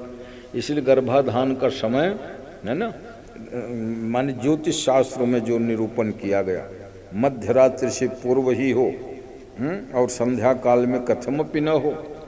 संध्या समय में तो निषिद्ध कर्म माना गया है ना, तो रात्रि 9 से 12 और वो भी एकादशी ना पड़ा हो, संक्रांति ना हो, श्राद्ध का दिन न हो, कोई व्रत न हो। कितना सुंदर सब नियम का है। और इन्हीं संयम नियमों का पालन करके गृहस्थ धन्यो गृहस्थाश्रमा। गृहस्थ का मतलब ये नहीं होता है कि प्रतिदिन भोगों को भोगते रहो, हैं? माने दशानन रावण के 10 मुंह थे, वहां भी 10 शब्द है, दशरथ में भी 10 शब्द है। महाराज दशरथ जो है 10 इंद्रियों को अपना नियंत्रण किए और रावण ने अपने 10 मुखों खोल दिया भोगने के लिए। परिणाम क्या हुआ? दशरथ के यहाँ परमात्मा राम आए, क्योंकि इंद्रियों को संयम में रखा था। और जिस दशानन ने अपने मुंह को खाने के लिए ही भोगने के लिए लगा दिया, उनके यहाँ सब दुष्ट लोग हुए। तो सज्जनों, अपनी इंद्रियों को संयमित रखिए, हैं? आँख कान नाक मुंह आदि जो है इंद्रिय द्वार झरो खाना। यहाँ सब देवता बैठे हुए। आवत देख विषय बयारी और सोहठ देई कपाट उभारी। इतने ये इंद्रियों के जो मालिक है ना, वो कम तो नहीं। विषय रूपी बयारी को जब फाटक लगा रहेगा तो आंधी आदि के हवा कैसे घुसेगा? मगर विषय बयारी, विषय वासना रूपी बयार को आते देखते हैं ना, तो ये इंद्रियों के मालिक जो है कपाट उघारी, जब दरवाजा खोल देते हैं। इसलिए सावधान रहना चाहिए। इंद्रिय द्वार झरो खाना, ये विषयों को प्रवेश कराने के लिए ही। वासना कहाँ से प्रवेश करती है? आँख से, कान से, है? जीभ से। और सभी इंद्रियों में वो सब देवता बैठे हुए हैं, इसलिए सबके ऊपर नियंत्रण चाहिए। दूसरे दिन प्रातः काल स्नान किया, कहा अब सही सही में तपस्या करने जा रहा हूं, कयाद हो तुम ख्याल रखना अपना, बच्चों का, माँ का। समझा के गए। और अब रोज रोज वही विघ्न थोड़ी होगा। बृहस्पति जी कहे एक बार हो गए, बार बार वही काम करूंगा क्या? करें दो तपस्या। और जब एक पैर में खड़ा हो गया हिरण्यकशिपु और दोनों हाथ उठा के जब तप किया, तो कहते हैं उनके शरीर को दीमक कीड़े लोग सब ढक दिए मिट्टी से। और दीमक तो खा जाता है ना सबको, तो उनके मांस आदि को तो खा गए। हड्डी ढांचा मात्र था उसमें, मिट्टी के दीवार जैसे दीमक चढ़ गया। और दीमक जब पुराना हो जाता है तो उसमें नार बेवार लता गुल्म तरु सब छा जाता है। 100 साल हो गया। और इनके शरीर की ज्वाला अब निकलने लगी तपस्या के तेज से। वो ज्वाला के लपट स्वर्ग तक जाए, देवताओं को आँच पहुँचने लगा। देवता लोग कहे ये आँच कहाँ से आ रही है? हिरण्यकशिपु शरीर के ही आँच है। दौड़ के गए, ब्रह्मा जी आप तो वरदानी देवता हो, वरदान दे के उनके तपस्या को बंद कराइए, और नहीं तो झुलस जाएंगे हम लोग। तो ब्रह्मा जी कहे ठीक है मैं जाता हूँ। ब्रह्मा जी जाके देखे क्या कि वाल्मीकि भीमहोरा, जिसको कहते छत्तीसगढ़ी में भीमहोरा, अब अक्सर देखे होंगे जो मेड़ पहले चौड़े चौड़े रहते थे, अब तो मेड़ सब पतला हो गया। तो वो भीमहोरा भी छोटे छोटे होंगे। वाल्मीकि हैं, देखा विशाल वाल्मीकि। अब हिरण्यकशिपु को तो दिखाई दे रहा है कि कहाँ पर है वो। मिट्टी से ढका था, ब्रह्मा जी कमंडल में जल लिए और छिड़के मंत्र पढ़ के, सारी मिट्टी जो है गिर गई। लता गुल्म तरु जो घेर लिए थे वो सब हटा। और देखते क्या है कि वो तेजस्वी शरीर जैसे भवन से आए थे, ताजा हिष्ट पुष्ट हिरण्यकशिपु का शरीर देखा। पितामह ब्रह्मा को प्रणाम किए, 4 परिक्रमा किए, ब्रह्मा ने कहा, बेटा वरम वरय भद्रं ते, हे भद्र वरदान मांग लो, तुम्हारी तपस्या से प्रसन्न हूँ। हिरण्यकशिपु ने कहा, अगर आप वरदान देने के लिए आए हैं पितामह, तो आपकी सृष्टि में उत्पन्न कोई प्राणी मुझे ना मार सके। एक शब्द में कहा, मेरे द्वारा सारा संसार जो है उसकी रचना हुई और उसमें कोई ना मार सके, अमर बना दो। कहा, यह भी नहीं होगा। तब उन्होंने स्पष्ट किया, नांतर बहिर्देवानक्तम, न मैं अंदर मरूं न बाहर मरूं, दिन में मरूं न रात में मरूं, सायंकाल भी न मरूं। खग मृग पशु पक्षी शेर बघवा भालू जितने प्राणी, गाय बैल, उनसे भी द्वारा न मरूं। मनुष्य गंधर्व यक्ष किन्नर देवता, इनके द्वारा न मरूं। बहुत लंबा चौड़ा जितना प्रतिबंध उसको स्मरण हो आया, उन्होंने मांगा और ब्रह्मा ने कहा तथास्तु। खुश हो गए। कहा, देखे एक शब्द में कहा अमर बना दो तो नहीं कहा था, अब तो मैं अमर हो ही गया भाई। आखिर कोई 84 लाख योनि ब्रह्मक सृष्टि में है, उनमें कोई भी योनि मेरे को न मार सके, मैं अब अमर हो गया। हाथ में गदा लेके आया और भतीजे लोगों से कहा, तुम लोग तो नीचे संभालना और मैं देख लेता हूँ। अब मेरे भाई को जो मारे थे, कहते हैं कि लोग वैकुंठ में रहते हैं, नारायण उनका नाम है। अब भला बताओ, हैं आज बड़े बड़े वैज्ञानिकों पूछोगे कि वैकुंठ कहाँ पर है, हैं उसके बारे में तो कहे भैया आता पता नहीं। सबसे बढ़िया वैज्ञानिक संस्था है नासा और दूसरे नंबर में है इसरो। विश्व के 2 वैज्ञानिक संस्था, एक भारत का इसरो और अमेरिका का नासा। ये मंगल का पता लगा लिए, चंद्रमा का पता लगा लिए, पहुंच भी गए हैं। अनेकों सैटेलाइट आज भी घूम रहा है अंतरिक्ष में, मगर वैकुंठ कहाँ है इसका तो पता इन लोगों को नहीं है क्योंकि दुर्लभ लोक है ना वैकुंठ। अच्छा, इसीलिए सभी लोग वैकुंठ जाते हैं क्या? नहीं जा पाते। बहुत लोग स्वर्ग तक के ही रह जाते हैं। वैकुंठ कौन जाता है? जो अति दुर्लभ लोक है वैकुंठ, अतिशय पुण्यशाली। मगर प्राचीन समय में एक दानव हिरण्यकशिपु वैकुंठ पहुंच गया कहते हैं। क्यों? वो तपस्या के कारण तपस्या के कारण उनकी गति, जिसको आज विज्ञान कहते हैं, वो आध्यात्मिक जगत में तप था। तपस्या के कारण ही एक से एक दुर्लभ वस्तु को ये लोग संपादन कर सकते थे। अपने तप प्रभाव से बिना कोई सवारी के यान के सीधे वैकुंठ पहुंच गया और जाके ललकारा, कहाँ हो नारायण?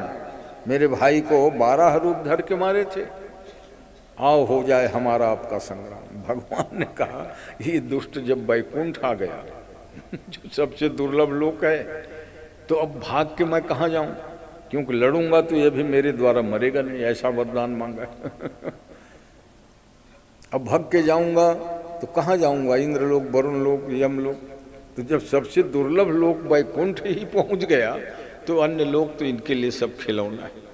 इसलिए भगवान ने न कहीं भागा न युद्ध किया, बड़ी चतुराई से छोटा सा रूप बनाया और हिरण्यकशिपु के हृदय में ही छिप गए। हिरण्यकशिपु हमारे आपके हृदय में भी वही भगवान सबसे विराजित है।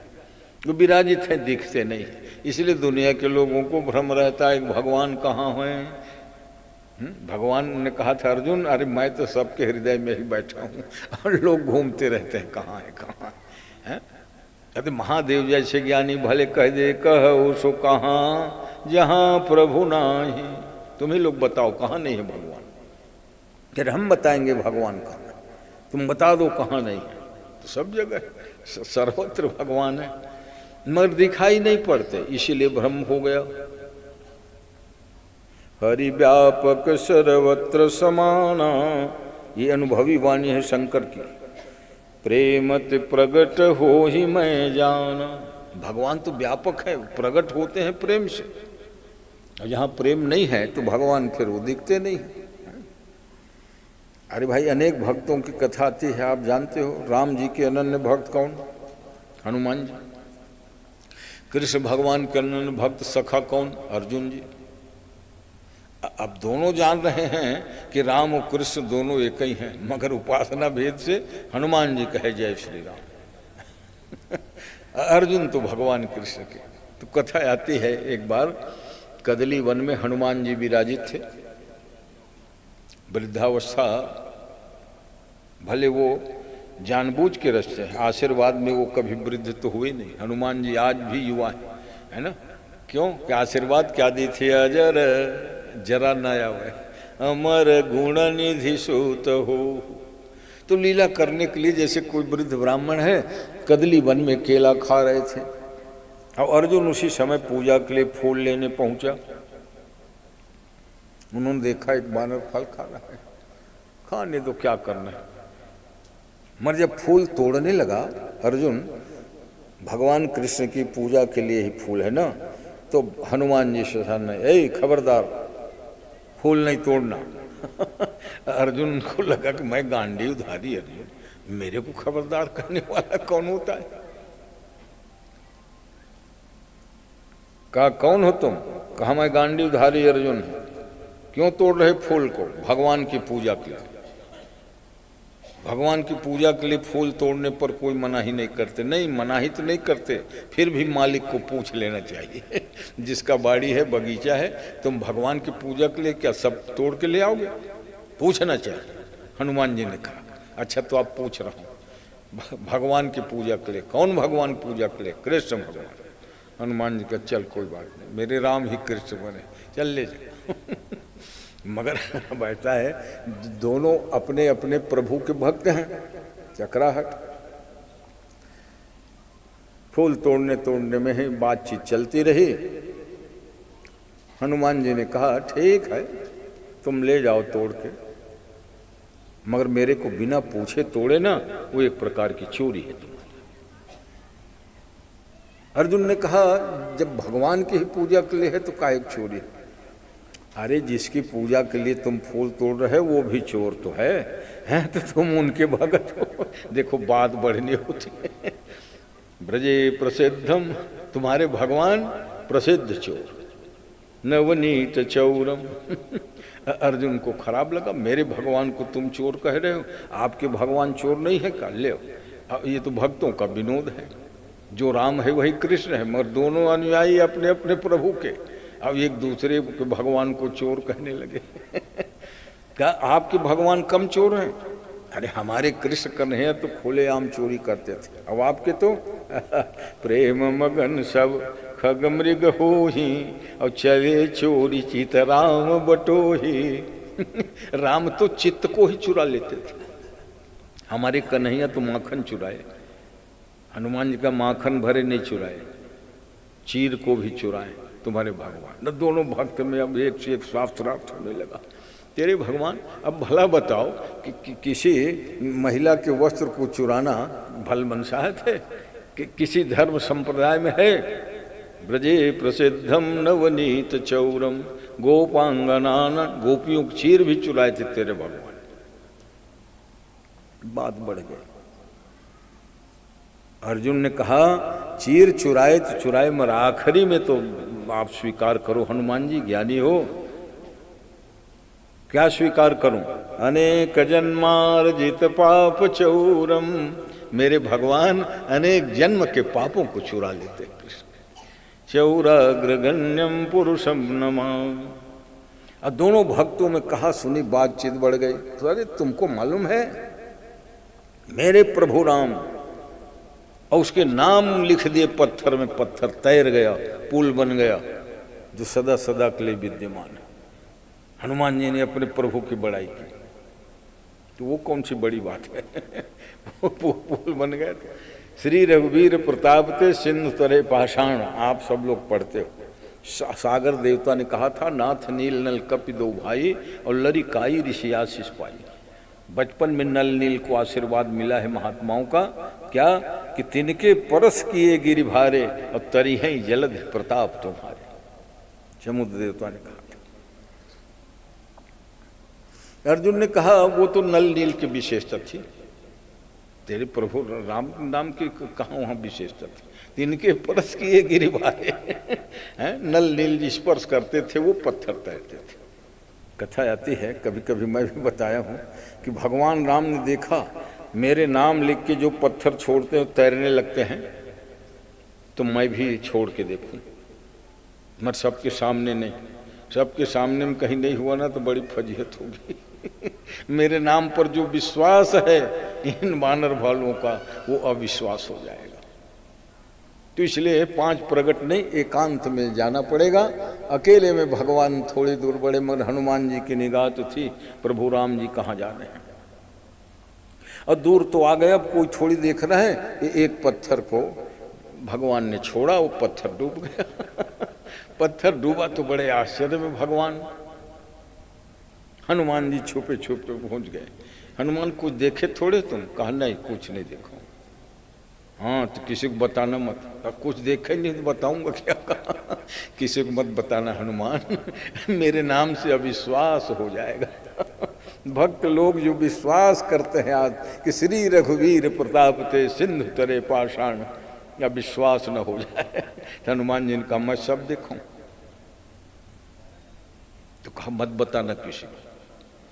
हनुमान जी कहे मत बताना क्यों कहते हो? हम तो पंपलेट छपवाएंगे और दुनिया में प्रचार करेंगे कि राम जी के हाथ से पत्थर जो है। अरे बदनामी कराओगे? बदनामी नहीं महाराज, इसमें तो अच्छाई है। क्या ये हम कहेंगे कि भगवान ने जिसे छोड़ दिया उनको तो डूबना ही है, वो कहाँ तरेंगे? हनुमान जी तो ज्ञान नाम गण्यम है, जिसको आपने छोड़ दिया वो कहाँ तरेगा महाराज? वो तो डूब के मरेगा। अब ये बात कि हम प्रचार करेंगे इसलिए ताकि आपको कोई छोड़ न सके, आपके चरणों की उपासना करे। हनुमान जी के अधिक से अधिक जो है ये सब समाचार फैलाऊंगा मैं। भगवान राम ने जिसे छोड़ दिया वो डूब के मर गया। इसलिए जनता लोगों को ज्ञान होगा कि राम के होके रहो, राम को छोड़ के नहीं। ऐसे हनुमान जी राम भगत हैं। तो भक्त लोगों के भी अपना एक मस्त स्वभाव होता है। वाद विवाद चलते ही रहा। अर्जुन और हनुमान जी को कहा मेरे प्रभु राम के नाम से ना पत्थर तरे और भारी पुल बन गया। अरे तो अर्जुन ने कहा पुल तो मैं भी बना दूंगा। कौन सी बड़ी बात कर दिए भगवान राम? पुल मैं बना दूंगा। चढ़ाया गांडे, अच्छा चलो समुद्र पुल छोड़ो, एक नदी थी वहीं कदली बन, ये नदी में ही पुल बना दो। अर्जुन ने अपने गांडीव स्मरण किया, एक बाण चलावे तो लाखों बाण फिर वो निकलते थे। ऐसी धनुर्विद्या, लाखों बाण के द्वारा पुल बन गया। जालीदार तारदार मजबूत पुल। देख पुल बन गया कि नहीं? मैं अकेला पुल बना दूं और तुम लोग लाखों करोड़ों बानर भालू मिलके पुल बनाए थे। अब फिर राम जी के नाम की महिमा अलग है, मैं बना दिया। हनुमान जी का पुल बन गया, मैं देखूं क्या? आजमा के देखूं? हम लोगों ने जो पुल बनाया था उसमें लाखों करोड़ों नहीं, असंख्य वानर भालू एक साथ पार हो गए। एक पत्थर भी नहीं खिसका, लाखों साल से बीच जमा हुआ है। जबकि उस जमाने में सीमेंट, लोहा, कंक्रीट कुछ नहीं था, पत्थर से पुल बना है। तो हनुमान जी ने एक पैर रखा और एक पैर रखूं तो हनुमान जी तो अतुलित बलधाम है ही है, गरिमा महिमा सब उनको सिद्ध है। मगर एक एक रोए में बड़े बड़े पहाड़ का वजन जैसे कल्पना किए। और एक पैर जहां रखा पुल ध्वस्त हो गया, टूट गया चरमरा। हनुमान ने कहा देखे तुम्हारा पुल कितना कमजोर था। दोबारा पुल बनाया, भगवान को पुकारा कि हे कृष्ण कन्हैया अब मेरी लज्जा तुम्हारे हाथ में। तो भगवान कृष्ण आए और पुल के नीचे अपना पीठ लगा दी, ताकि मैं उठाए रहूंगा तब थोड़े हनुमान जी दबा पाएंगे।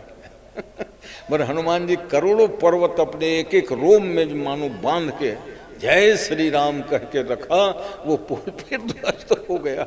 तो देखे क्या वहाँ के पानी समुद्र का लाल लाल हो गया था। भगवान कृष्ण रक्त की उल्टी कर रहे थे। ओह घबरा गए हनुमान जी, चरणों में गिर पड़े। कृष्ण आप मेरे राम ही तो हो, क्यों ऐसे इनके लिए आप तरफदारी करने के लिए आए थे? तब भगवान कृष्ण ने कहा, हनुमान अरे तुम तो अतुलित बलधाम त्रेता के हो और ये द्वापर के भक्त हैं। और अर्जुन से कहा, चलो बड़े भैया हैं तेरे, प्रणाम करो और हनुमान जी को क्षमा मांगो। और क्षमा ही नहीं मांगो, द्वापर में महाभारत युद्ध होने वाला है, उसमें भैया को निमंत्रण दे लो कि हे हनुमान भैया आप हमारे पक्ष में ही रहना महाभारत के युद्ध में। तो देखो भगवान इतने दयालु होते अपने भक्तों के लिए। माने अर्जुन की सुरक्षा का इंतजाम भगवान ने किया, भले उनको अनेक कष्ट उठाना पड़ा। इसलिए महाभारत के समय में आप सुनते हो, हरदम गीता में बतलाता हूँ कि हनुमान जी आए थे, भगवान ने कहा था कि लड़ाई झगड़ा नहीं करना है हनुमान आपको, क्योंकि इनका टारगेट 18 दिन का है, 3-4 दिन में सब मार पीट के ठिकाना कर दोगे, जाओ तुम ध्वजा में बैठ जाओ। कपित ध्वज बन गए। तो अर्जुन और हनुमान जी को मित्र बना दिया। वो ध्वजा में, अर्जुन के रथ के ध्वजा में हनुमान जी नित्य विराजित रहते, ऐसी कथा थी। तो कहते हैं जब तीनों लोग 14 भुवन में घूम के खोज डाला कि भगवान नहीं है, और घोषणा कर दी भगवान नहीं है, भगवान नहीं है, तो नारद जी ने कहा नहीं है तो नहीं है, इनके कौन बहस करे भाई, हैं? ऋषि मुनि महात्मा उनसे शास्त्रार्थ करते थे, ईश्वर है और नहीं है कि बीच में ही लड़ाई है आज। ईश्वर सर्वभूतमय है ही, सकारात्मक ऊर्जा वाले कहते हैं और नास्तिक कहते हैं नहीं। तो ऐसी स्थिति में नारद जी ने कहा इनसे लड़ो मत, क्योंकि मैं व्यवस्था सब कर दिया। कब? ये जब तपस्या करने गए थे, कयाधु गर्भवती थी, तो देवराज इंद्र ने उनको अपहरण करके रथ में बैठा के ले जा रहा था। मैंने देखा ये तो बड़ा गड़बड़ है, 3 पुत्रों को तो मार डाला इंद्र ने, चौथा भी गर्भ में है, उसको भी मारने के लिए ले जा रहा है। तो नारद जी गए और कहा, देवराज इंद्र तुम क्षमा याचना करो, कयाधु पतिव्रता है, अगर चाहे तो तुमको फूंक के जला सकती है। और कहा इंद्र से, कहा क्यों इंद्र, कयाधु को हरण क्यों किए हो भाई? कहा मेरे कोई बुरी नियत नहीं, इनके गर्भ में एक बच्चा है, वो जन्म लेगा तो हमें मारूंगा, बस इसीलिए, ताकि अभी से अपहरण करके अपने यहाँ रखूं कयाधु को। 3 बच्चों को तो पहले मार दिया था इंद्र ने, ये चौथा था। मगर नारद जी संरक्षक बन गए। कहा नहीं नहीं, तुमको कैसे मालूम रहे कि ये दुष्ट ही होगा? हैं? अरे हिरण्यकशिपु दुष्ट है तो उसका बेटा भी दुष्ट होगा। इंद्र कहे नहीं नहीं ऐसा नहीं होता, ये तुम्हारा समर्थक होगा, देवताओं का समर्थक होगा, इसलिए चलो प्रणाम करो, क्षमा याचना करो और कयाधु को यहीं छोड़ दो मेरे संरक्षण में। देवराज इंद्र प्रणाम करके चला गया। और तब नारद जी ने कहा, बेटी कयाधु, पतिदेव तुम्हारे सैकड़ों साल के लिए वन को चले गए और तुम गर्भवती हो, समय जो है कटता नहीं है, तो मैं तुमको बेटी रोज कथा सुना दिया करूँगा। मैं तुम जानते हो ज़्यादा देर तक कि तुम्हें बैठने वाला हूँ नहीं, 1 घड़ी वाले हूँ और 1 घड़ी ही काफ़ी होता है। अरे भारतीय जनमानस में तो 1 घड़ी याद हो घड़ी पुण्य याद हो की याद, तुलसी चर्चा राम के कटे कोटि अपराध। कयाधु कहे 1 घड़ी सही। नारद जी रोज भगवान की कथा सुनाते थे, विष्णु पुराण, भागवत पुराण, हरिवंश पुराण, समय कट जाए। 7 महीना के गर्भ में थी, गर्भस्थ शिशु भी भगवान की कथा को सुनता था, समझता था। इसलिए भक्त प्रहलाद को माता के गर्भ से ही भक्ति का जो है विरासत में प्राप्त हुआ है। इसलिए ये सिद्ध है कि गर्भस्थ शिशु भी सुनते समझते हैं। पहले अनाड़ी लोग कहते थे गर्भ शिशु क्या करेगा, गर्भ से पढ़ के आए हो क्या, सीख के आए हो क्या, ऐसी ऐसी बातें करते थे। अंग्रेजों के शासन काल में जब कथा हो, वहाँ चांदनी चौक दिल्ली में एक मंदिर है और उसका नियम है कि नित्य कथा होती है आज भी। उसके लिए प्रोग्राम निर्धारित नहीं होता कि अमुक महाराज को बुलाओ, कोई भी महाराज जाए, मंच माइक सब रेडी है, कथा कहे, और जो भी आरती में हो अपना बस वही उनकी दक्षिण है उसके। तो कई छोटे पंडितों को नई प्रोग्राम मिलता ना तो कहिए तो हमारा ही है परमानेंट। तो पुराने समय से परंपरा प्राप्त है। अंग्रेज कलेक्टर था, कथा सुन रहा था, कोई विद्वान वक्ता कह रहे थे कि गर्भस्थ शिशु भी सुनते हैं, समझते हैं। इसका जीता जागता उदाहरण प्रहलाद है। महाभारत ग्रंथ में कथा आती है कि अभिमन्यु जब मां के गर्भ में था तो अर्जुन जो है सुभद्रा को चक्रव्यूह तोड़ने की शिक्षा दे रहे थे। चक्रव्यूह में कहाँ से प्रवेश करना, कहाँ तोड़ना। और उस समय ये अपने मां के गर्भ में 6-7 महीना था। ये कथा में पंडित जी बता रहे थे। वो अंग्रेज कलेक्टर ध्यान से सुन रहा था। कहा ये लोग बड़ा गपबाजी करते हैं हिंदू लोग। हैं गर्भ में बच्चा है, कोई सुनेगा समझेगा। अब भाई शासन उन्हीं लोगों का था, अंग्रेजों का शासन काल था। उन्होंने कहा महाभारत के और भागवत के 2 प्रसंग जो हैं उनको लाल स्याही से रेखांकित किया, वहाँ के प्रसंग, और कहा इनको हटा के ही अब प्रकाशन करना। आगे जब छपेगा ना भागवत और महाभारत के ग्रंथ, ये तो दोनों प्रकरण नहीं रहेंगे। तुम लोग गपबाजी करते हो। तो विद्वानों ने कहा ठीक है, आप भले बाद में मत छपने देना, मत पहले प्रयोग तो कर लो प्रैक्टिकल। तुम लोग साइंटिस्ट हो। कि गर्भस्थ शिशु, तो 7 महीना के गर्भवती स्त्री को ले जाके वहाँ टेस्ट किया गया तो सिद्ध हो गया कि बच्चा भी खाता है, सुनता है, सोता है। तब उन्होंने कहा नहीं नहीं, ये भागवत और महाभारत के दोनों प्रसंग उचित है, इस पर प्रतिबंध न लगाया जाए। विद्वानों ने कहा 2 ही प्रसंग, सारे प्रसंग विज्ञान सम्मत है भाई। वहाँ गप क्यों करेगा है? किसको पड़ी है वहाँ मनोरंजन करने के लिए?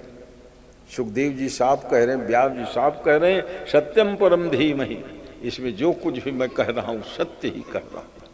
तो भागवत की सब कथा सत्यम परम धीमहि, ऐसी कथा। तो प्रहलाद माँ के गर्भ में था, कथा रोज सुनता था, इसलिए जन्मजात भगवान की भक्ति उनको मिली हुई थी। उनका संस्कार ही भक्तिमय है। इसलिए गर्भवती अवस्था में कई संभ्रांत घरों की माताएं आज भी भगवान की कथा कहेंगे, गीता रामायण पढ़ेंगे, ताकि उस बच्चे के ऊपर उसका असर हो सके। वो कॉमेडियन उपन्यास वगैरह नहीं पढ़ते, पढ़े लिखे हैं तो जासूसी वगैरह नहीं पढ़ते। क्यों? कि हमारा बालक धीमान श्रीमान योग्य हो। कब होंगे योग्य? जब गीता रामायण भागवत को पढ़ेंगे, सुनेंगे।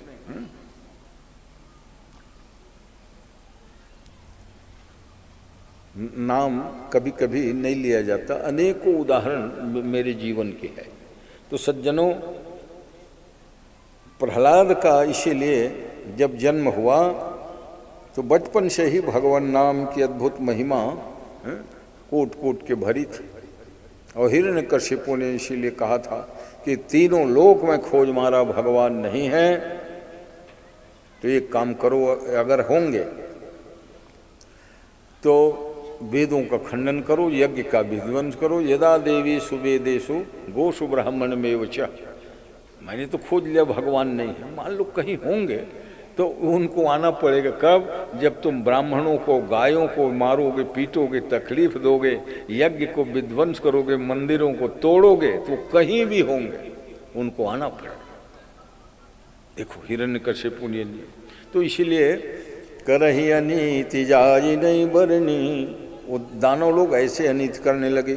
सीधहि विप्रधेनु सुरधरनी, तकलीफ देंगे। क्यों? कि अगर है तो आएंगे। क्यों? कि भगवान का अवतार होता है विप्रधेनु सुर संत हित लीन मनुज अवतार। अगर वो भगवान नाम के कोई व्यक्ति हैं तो उनको आना पड़ेगा। इसलिए माने वो अत्याचार शुरू करवा, चाहे रावण हो चाहे हिरण्यकशिपु। परम सभीत धराय कुलानि हैं, परम सभीत धराय कुलानि। और जब जब ऐसे समय आया तो कहते हैं धरती माता गौ रूप बना के सब ऋषि मुनि देवताओं को कहते हैं चलो संगठन बनाओ, एक झनक प्रार्थना में भगवान नहीं आते हैं तो सुर मुनि गंधर्वा मिलकर सर्वा सब मिल के गए बिरंज के लोका। ये धरती माता गौ रूप बना करके जो आई, वो गौ माता जो पिप्पर्ति कर्मम सुपुण्यदात्री। गौ माता कहती है कि मैं तुम लोगों से पानी भी नहीं मांगती रही, नदी तालाब के पानी पी लेती हूँ और जंगल के तृण चारा कचड़ा खा लेती हूँ और बदले में तुम लोगों को दूध दही देती हूँ, फिर भी तुम मुझे घर में रखना नहीं चाहते हो।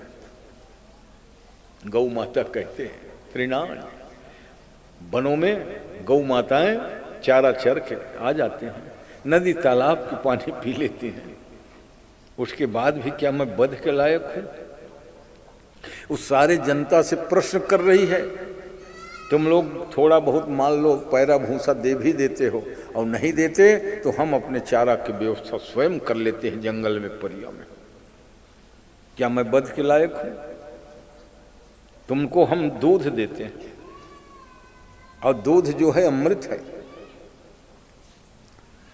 और अनेक रोगों को दूर करने वाला दही और मट्ठा है, क्या कोई कीमत लगाएगा?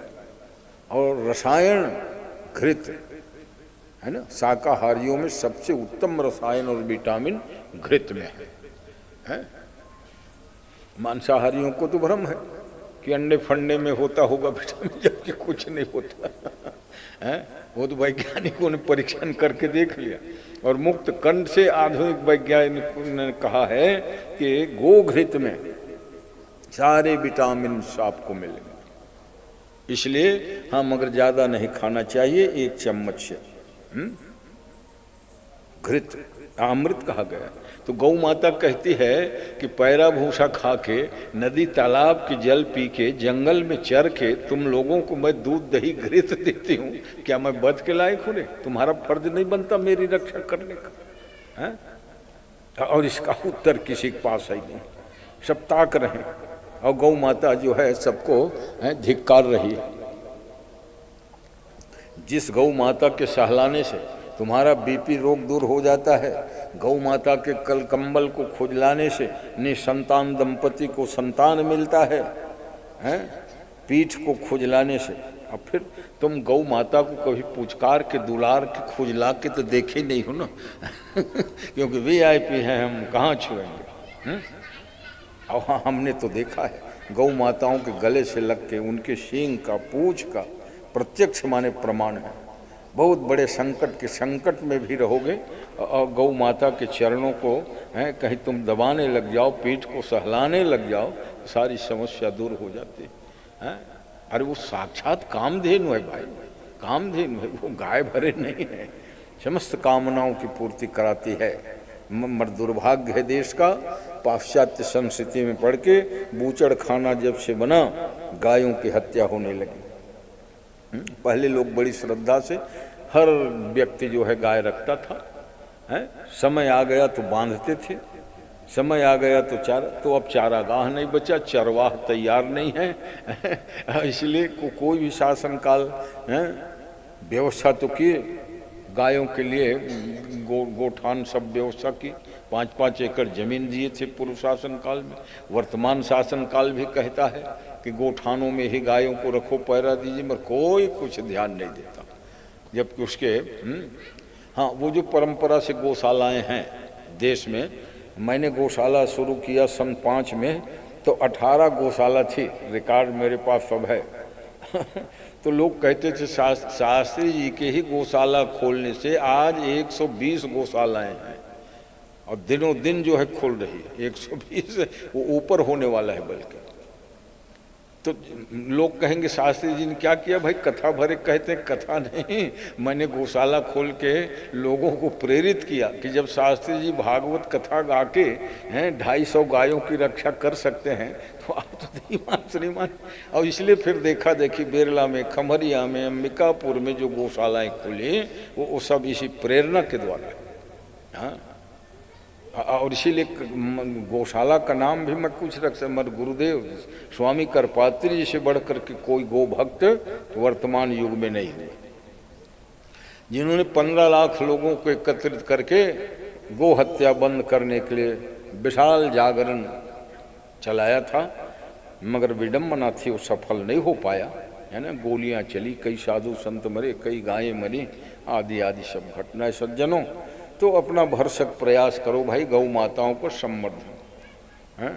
हालांकि आज के युग में स्वामी करपात्री जी ब्रह्मलीन होने के बाद ही वो बना जड़खोड़ धर्म जो गौशाला है, जहाँ 1 लाख 1.25 लाख गायें हैं आज हैं। तो कितने प्रसन्न होते धर्म सम्राट जी आज।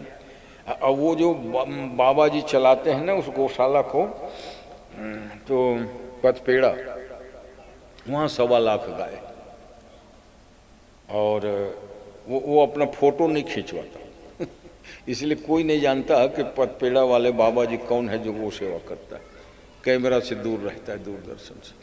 हाँ, गैया को देख लो, उनके यहाँ 1.25 लाख गाय हैं, मगर 1.25 लाख गायों की रक्षा वो तो बाबा जी लंगोटीधारी। धन्य है भारतीय जनमानस को। देखो, जहाँ बड़ाई करनी चाहिए, भारत के दानशील लोग धन्य हैं जो 1.25 लाख गायों के भरण पोषण के लिए चारा बिना मांगे सब वहाँ हैं दे रहे हैं। इसलिए भारत भूमि इतना दान तो कहीं होता ही नहीं है ना, नहीं होता। तिरुपति बालाजी हैं, मगर प्रदेश की दृष्टि से वो भारत के तो है, मगर वो आंध्र प्रदेश में है। और आंध्र प्रदेश में जानते तिरुपति बालाजी की आमदनी कितनी है? हैं पूरे प्रदेश के जितना रेवेन्यू का बजट होता है वो तिरुपति बालाजी के चढ़ौतरी पूरे प्रदेश के जो खर्चा है बालाजी के, इसलिए वहाँ की सरकार बालाजी से कर्जा लेती है। बालाजी मंदिर से, तिरुपति बालाजी से कर्ज ले करके वो जो है विकास के काम को करते हैं। इसलिए आंध्रा भले ही वो आधा नास्तिकता की बात करते हैं, मगर भगवान तिरुपति बालाजी विराजित है रे तुम्हारे यहाँ हैं, इसलिए आस्तिकता पूर्ण भाव होना चाहिए। इसलिए विकास में आगे है आंध्र प्रदेश है। और उसमें देखो भगवान की पूंजी लगी हुई है ये तो एक उदाहरण दिया मैंने। भारत के कई ऐसे मंदिर हैं जिनके आमदनी में बड़े बड़े सेठ और कंपनी के व्यापारी लोग शेयर किए हुए हैं, साझेदारी। हाँ, और बिना कहे ही अपना 50% पूंजी मंदिर में दे देते हैं, क्योंकि उनका व्यापार साझेदारी। मुनाफा कितना हुआ भाई, तो आधा मंदिर को दे दो हाँ, ये बड़े बड़े धनी मानी लोगों की बात बता रहा हूँ। तो ये भारत के डीजीपी को जानना समझना इतना आसान नहीं है। और फिर तिरुपति बालाजी का उदाहरण दिया, वैसे कई मंदिर ऐसे हैं। अकूत धन संपदा, माने प्रदेश या देश के विकास में भी मंदिरों की संपत्ति आज जो है काम आती। और कई मंदिरों के तो आमदनी को सरकार जो है ले लेती हड़प लेती। नहीं, ऐसा नहीं चाहिए, क्योंकि भगवान के द्रव्य को, मंदिरों के द्रव्य को परमार्थ में भले लगा सकते हो, स्कूल कॉलेज चलाओ, हॉस्पिटल चलाओ, मगर अपने व्यक्तिगत खर्चा के लिए उसका प्रयोग नहीं करना चाहिए। यही बात शास्त्र सम्मत है। वो कहते हैं तिरुपति बालाजी, समरिया सेठ का एक मंदिर है, वो भी उतने ही लाखों करोड़ों आमदनी होती है।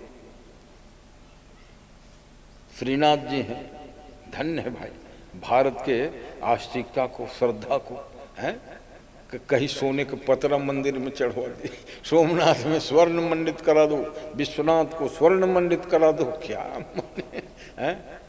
आज विचार करते कि कुंटलों। गुजरात के कई व्यापारी ने कहा 150 किलो सोना ले जाओ और स्वर्ण मंडित करो। कारीगर उनका आधा हुआ है सेठ जी, तो और ले जाओ 100 किलो हैं। वाह भाई, धन्य है भारत भूमि को और यहाँ के कर्मवीर धनी मानियों। और मर्द कर्मवीर धन कमाने भरे के लिए नहीं, उस हिसाब से खर्च भी करता है भगवान में, ईश्वर में, गरीबों में। हाँ, इसलिए उनका नाम चल रहा है भैया, टिका हुआ है। इसलिए मेरा भारत महान है। ये खाली कोई विज्ञान के मामले में बढ़ गया, कोई पूंजी के मामले में बढ़ गया, इतने भरे हैं। अब अमेरिका चाइना ठीक है थोड़ा बहुत बढ़ा लिए होंगे अपना डीजीपी, मगर वो बताओ कि कितना यज्ञ में दान करते हैं, कितना गरीबों को दान करते हैं, कोई भंडारा उंडारा करते हैं कि नहीं, कुछ नहीं, आपा खैया वाले बात। मगर भारत जो है प्राणी मात्र में वो चींटी को भी शक्कर बांटता है, मछली को आटा देता है, गायों को चारा देता है, गरीबों को फ्री में भोजन कराता है। तो भारत की महानता को कहाँ तक कोई है वर्णन कर सकता है सज्जनों। और इस पावन देश के आप निवासी हो, भगवान ने आपको मनुष्य जन्म दिया है, इसलिए आप धन्य। और ऐसे भारत भूमि में मनुष्य जन्म ले करके अगर तुम सत्कर्म करते हो तो धन्य। प्रहलाद भले ही दैत्य कुल में है, भगवान की भक्ति के लिए कोई जाति कुल धर्म का प्रतिबंध नहीं रहा है। ये लोग जो कहते हैं हिंदुत्व के गठन के लिए, उसमें ईमानदारी होनी चाहिए, ईमानदारी हो। प्राचीन काल से कोई प्रतिबंध लगाया क्या? कि राजा बलि को कहा किसी ने कि यज्ञ मत करो रे तुम दानो? प्रहलाद को कहा किसी ने, कह रे प्रहलाद तो तू काहे को राम राम जपता है? माने प्रहलाद दानव होते हुए भी हिंदू है, राजा बलि हिंदू है, नहीं होते तो यज्ञ कैसे करते? और नहीं तो भगवान ये नहीं देखते कि वहाँ हिंदू आते। मगर इसमें बहुत बड़े अभी व्यापक सुधार की आवश्यकता है सज्जनों। चिंतन बुद्धिजीवियों को करना चाहिए। क्या करोगे, चिंतन वगैरह थोड़ा होता है और उसके बाद तो बोलने के लिए फिर मेरे को आना ही पड़ता है तो टाइम मिलता ही नहीं है। अभी सोचा था मर नहीं, कार्यक्रम देना पड़ेगा। खैर शिर्री वालों का तो प्रेम ऐसा है, प्रोग्राम होता है उसी दिन नारियल चढ़ गया, छप गया होता है। इस बार प्रयास हुआ था कि 1 जून में ही कथा हो जाए तो क्या हर्ज है। जो सिन्हा जी बोले इस बार तो अब छप गया है महाराज जी, भविष्य में फिर सोचेंगे कि उसमें सुधार हो कि वैसे ही हो। इनका कथन है कि आप ही कहते हो भोजन कराना पुण्य है, तो भोजन कराना पुण्य भैया तो 12 से 2 बजे में करा लो और 2 बजे से फिर लग जाए दरबार तो देखेंगे सब भविष्य। मगर नारियल अर्पण हो चुका है ना सन 27 में, सन 27 के 14 जनवरी के लिए नारियल अर्पण है जी। अब भगवान की कृपा होगी वो भी पूर्ण होगा। तो कहते हैं संवरिया सेठ का एक मंदिर है, इतना चढ़ावा आता है, हमको ये लगा कि सेठ कैसे, भगवान तो भगवान है। द्वारिकाधीश के एक रूप ही है संवरिया सेठ, क्योंकि कि गुजरात के महान भक्त मेहता तो भगवान द्वारिकाधीश ही एक लड़की के विवाह में मायरा देने के लिए हाजिर हुए थे। और इतना वो मायरा की जो नेंग होता है राजस्थानियों में लाखों। अभी हरियाणवी अग्रवालों ने इसी साल अपने बेटी बहन की शादी करी, तो मायरा में उन्होंने 50 किलो सोना 1.5 कुंटल चांदी और 1 करोड़ रुपया मायरे में दिया। लोग अवाक रह गए। कहा भैया क्यों? कहा ये हमारी बहन है, बेटी है, बाकी प्रॉपर्टी में तो हम भाइयों का अधिकार है, इनको देने दो, आज कोई रोक टोक मतलब हो। तब मैंने बताया मैं भारत की महानता को है। माने जिस ढंग से लोग कमाते हैं उसके अनुरूप लोग दान भी करते हैं जी, गजब। टाटा जो है हिंदू ना होकर के पारसी थे, मगर 60% पूंजी लगा दिया, बड़े से बड़े हॉस्पिटल, टाटा मेमोरियल है। उनके दान जो है एक ही प्रकार से थोड़ी दिया जाता है भाई, अनेक प्रकार से, अनेकों कॉलेज, इंजीनियरिंग का, डॉक्टरी का, वो सब दिया। बिरला ने भक्ति को संचार करने के लिए हर नगर में जो है मंदिर बनवाया। एक शिखर की प्रतिष्ठा होती है, दूसरे की नींव डल जाता है ना। तो ये बहुत बड़ी बात है। तो वर्तमान के जो पैसे वाले हैं उनको प्रेरणा मिले इन टाटा बिरला आदि से। अडानी अडवाणी लोग भी बहुत कमाते हैं, मगर उनका भी दान में कुछ डिक्लेयर नहीं हो पाया है, इसलिए उनको भी सामने आना चाहिए। क्यों? जब तुम्हारी क्वालिटी बन गई है तो उसको फिर अक्षुण्ण बना के रखो। समरिया सेठ के माने पैसा चढ़ावक, पैसा गिनने के लिए जहाँ मशीन आदमी न समर्थ हो, तिरुपति बालाजी मशीन से सब गिनती होती। तो समझ लो धन्य है रे भारत के दानदाताओं, है ना। तुम्हें प्रशंसा करनी पड़ेगी कि नहीं है? सब बाहर से आते हैं क्या? हाँ, ये है कि विश्व के अन्य देशों से भी दान आता है। अब जो अयोध्या में भी जो नए मंदिर बनाए ना, वो भी अब स्पर्धा में आ गए हैं, क्योंकि एक एक दिन में लाखों लाखों सब यात्री आ रहे हैं। मगर ये लोग तो माने एक प्रतिष्ठित हो चुके हैं ना, एक नाथ भगवान। अब फिर उस अनुपात में बड़े बड़े जो मठ मंदिर हैं, जिनकी पूंजी से अनेक विद्यालय, महाविद्यालय, अस्पताल चल रहा है। कांची जो मठ है उनके 200 तो विद्यालय है, महाविद्यालय। तो सब योगदान तो चल ही रहा है कि नहीं? खाली तो कितना बड़ा सब योगदान है भाई सज्जनों। तो इसलिए जेन केन विधि देने दान करे कल्याण। कलयुग में जेन केन विधि से भी अगर तुम दान करते हो तो वो कल्याण करने वाला है। चाहे हॉस्पिटल बनवा लो, दिन दुखियों के लिए सदा व्रत खोल लो, मंदिरों में पूजन की व्यवस्था हो।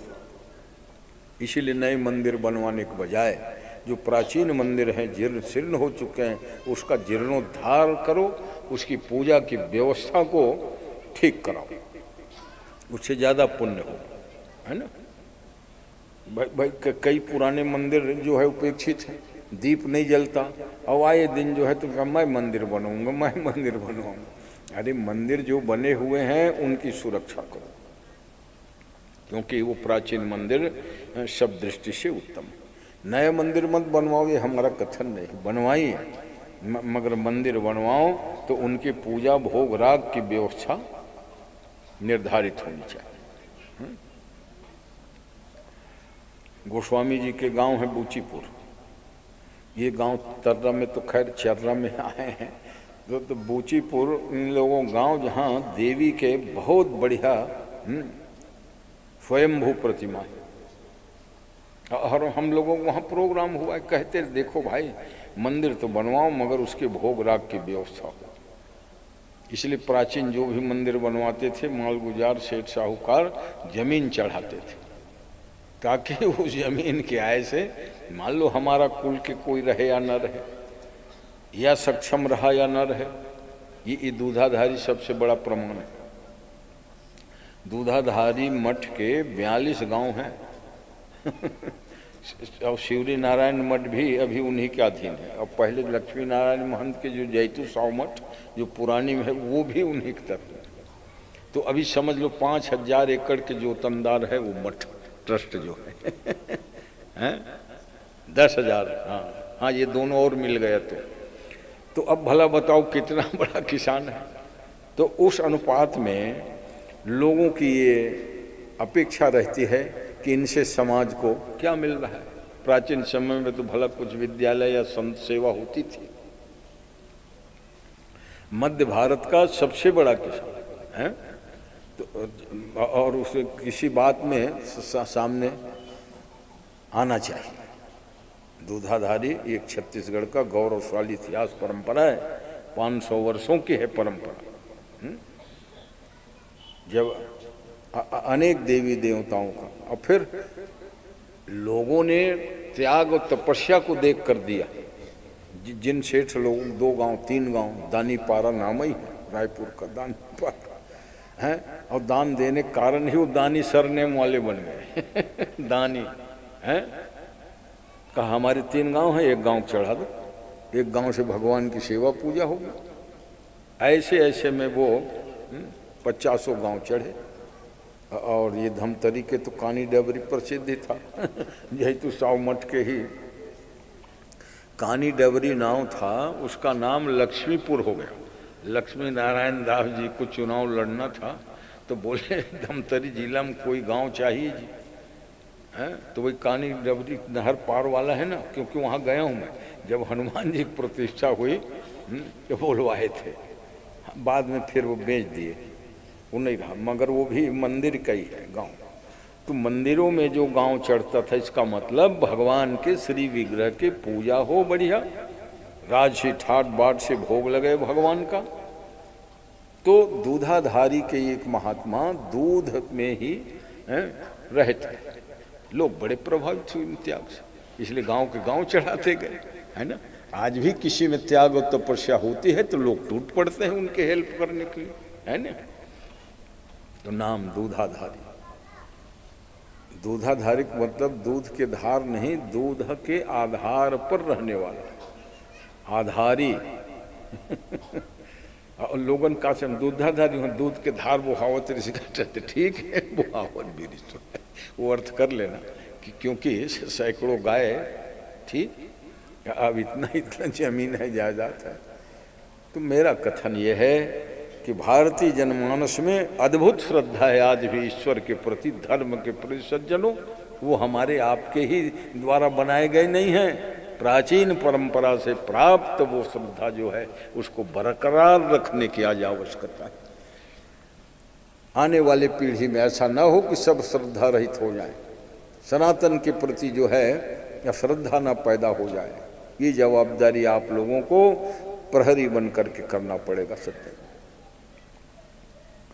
प्रहलाद जो है 5 वर्ष के हुआ, पढ़ाई लिखाई की व्यवस्था, शिक्षा सबको जरूरी है, चाहे मनुष्य हो दानव हो।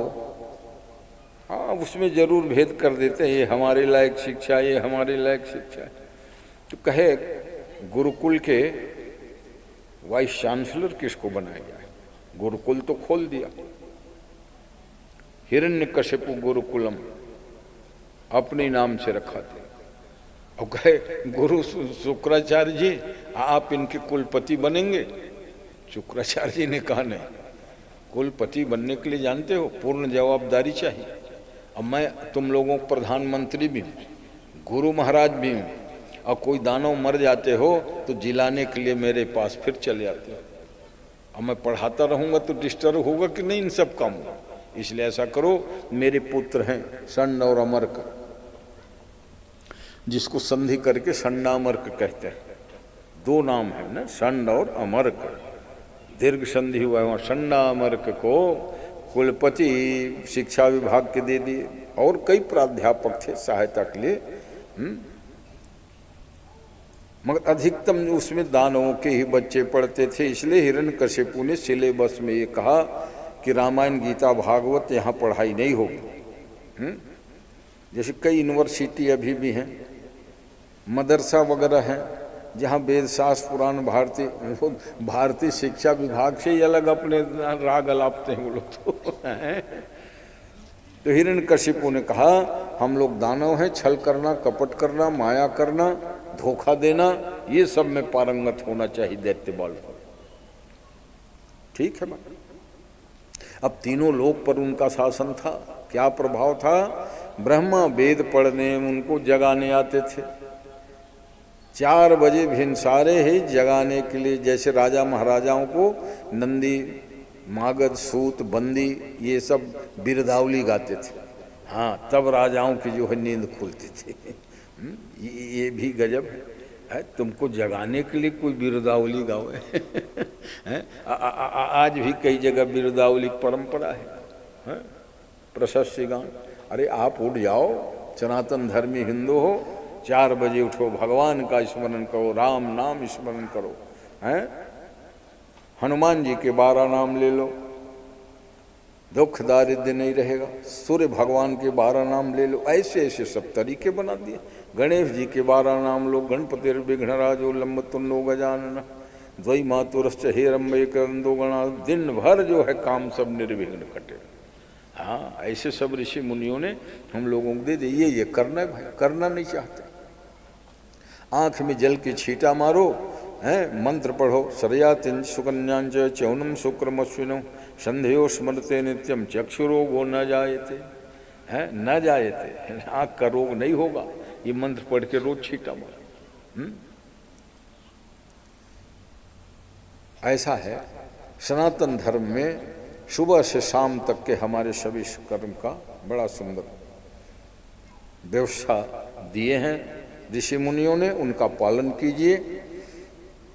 और जब लांग रिशेष की छुट्टी में गुरुजी लोग विश्राम कर रहे थे, प्रहलाद को दैत्य बालकों ने पूछा, क्यों प्रहलाद, तुम दिन भर श्री राम जय राम हरे राम करते रहते हो, फिर भी पढ़ाई में तुम नंबर 1 रहते हो।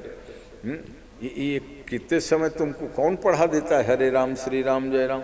प्रहलाद ने कहा, मेरे गुरु ना देवर्षि नारद जी, ये लोग तो पिताजी द्वारा निर्धारित कुलपति लोग हैं। मेरे वास्तविक में गुरु प्रहलाद है। तो दैत्य बालकों की जिज्ञासा हो, नारद जी से कब तुम लोग शिक्षा दीक्षा लिए हो रे? तो कहे, हम माँ के गर्भ में थे, हमारी माँ जो है कथा सुनती थी और हम भी भगवान के नाम भक्ति महिमा में तब से पारंगत हो गए। अच्छा, तो हमको भी वैसे बना दो। तो प्रहलाद कहे, इसके लिए सरल उपाय, जैसा मैं कहूँ वैसे तुम लोग दोहराना, हरे राम राम राम हरे हरे। अब प्रहलाद एक बार कहे, हजारों दैत्य बालक दोहरावे जोर जोर से, जैसे प्राचीन प्राइमरी में पहाड़ा पढ़ावे 2 एकम 2 आधा किलोमीटर सुनाई देती थी समूह के हैं। और ऐसा जो है रंग जमा, छुट्टी देना ही भूल गए गुरुजी लोग, क्योंकि भक्ति है। और जहाँ कीर्तन के उसमें रस में सराबोर हुए, 5 की जगह 6 बज गया, सूर्यास्त होने लगा। कहे, रे क्या बात है, नौकर चाकर पहले भी जाओ तो रे दूतों पता करो, छुट्टी क्यों नहीं हो रही आज बच्चों की? छोटे छोटे बच्चे हैं प्राइमरी में। अब प्रहलाद के निगाह दरवाजे में रहे, हाँ जो भी दूत आवे ना उनके हाथ पकड़ कहते चलाओ तुम भी शामिल हो जाओ। हैं, अब भक्ति का उद्रेक जब माहौल को देखते हैं ना, मन वैसे ही हो जाता है। हजारों लोग हरे राम जप रहे हैं, तो वो फिर हिरण्यकशिपु किस लिए भेजा है वो भूल जाते थे। कोई वापस जाके नहीं बताया कि क्यों छुट्टी नहीं हुई। एक एक करके सब कर्मचारी अधिकारी भेज डाले, मंत्रिमंडल के सदस्य को भेज डाले, और कोई नहीं बचा, 2 जने बचे, राजा और रानी। तो कहे, रानी को थोड़ी भेजूं, जा रहा हूं मैं ही। हाथ में गदा लिया, अब एक हाथ में तलवार। गुस्सा तो था ही आक्रोश का कि गुरुजी छुट्टी नहीं दिए, ये उनकी गलती, मगर क्यों नहीं दिए ये दूतों को तो बताना चाहिए लौट के। अब वो कहा जाने कि वो जो भी जाते हैं भक्ति के बस में हो जाते हैं, कोई बांध के रखा है क्या? लौट के बताना चाहिए छुट्टी क्यों नहीं। और धरे दोनों हाथ में तलवार और गदा, चले। गुरुकुल से आवाज आ रही थी, हरे राम राम राम हरे।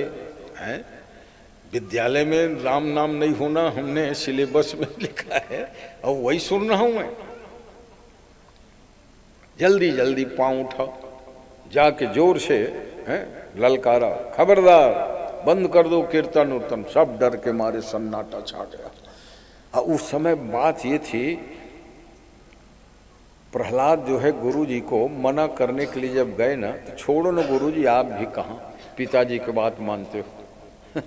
अरे पिताजी को मान लो, शास्त्रों ज्ञान नहीं, आप तो शास्त्रज्ञ हैं।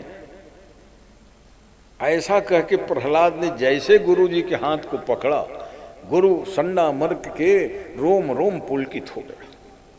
और जब भक्ति या प्रेम होता है तो देखते हो रोमांचित हो जाते हैं कि नहीं? हैं, कभी कभी कथा सुनते ही रोमांचित होते हैं, भगवान नाम लेते रोमांचित होते हैं, रोने लग जाते हैं, गाने लग जाते हैं। तो गुरुजी रोमांचित हो गए, तब कहे, मैं बोलाता हूँ रे, स्वयं जो है बोलाने लगे। इसलिए छुट्टी हो पाई नहीं।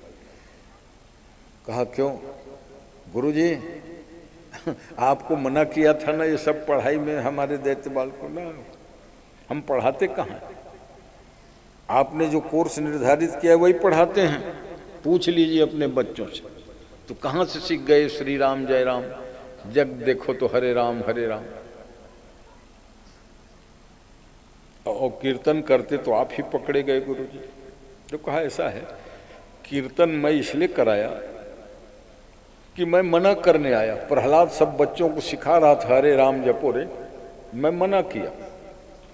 अब प्रहलाद ने, आओ न गुरुजी आप भी कहाँ लगे हो। उनके छूते ही मेरे को ऐसा लगा कि रोम रोम पुलकित हो गए, भक्ति के उद्रेक, मैं भूल गया, स्वयं गवाने लगा कीर्तन हरे राम हरे राम। ये सच्चाई है राजा समझ गया। अच्छा चलो ठीक है।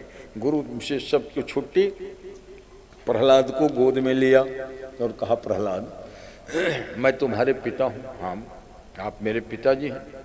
मेरे कहा क्यों नहीं मानते? का इसलिए नहीं मानता क्योंकि आप पिता के पिता को नहीं मानते हैं। परम पिता परमात्मा नहीं है कहते, ये कोई बात है जी? अरे भाई पिता के बिना पुत्र नहीं हो सकता,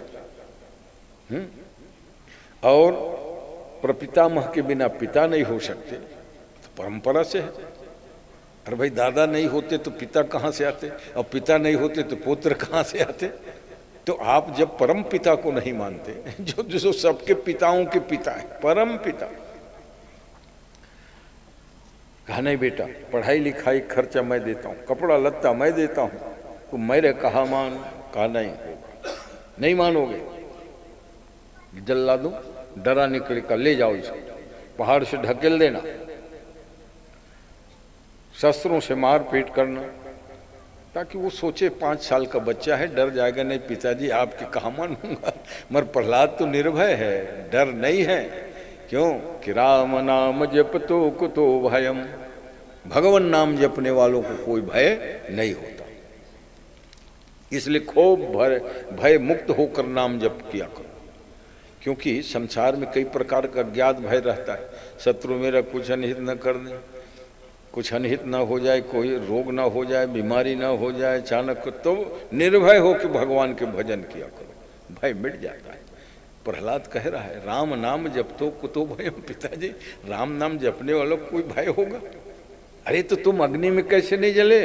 अरे पाव को पिसलिलायते मया, अग्नि भी सलिल हो गया, ठंडा हो गया शीतल जल के समान। समुद्र जो है उथला हो गया गोखुर के समान, गोपद सिंधु अनल शीतलाई।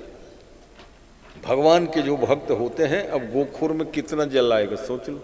गाय की खुरी कीचड़ में गड्ढा हो जाए तो चुल्लू भर में भर जाता है। मन क्या क्या भक्ति की महिमा है। अथाह सागर भी गोखुर जैसा उथला हो जाता है।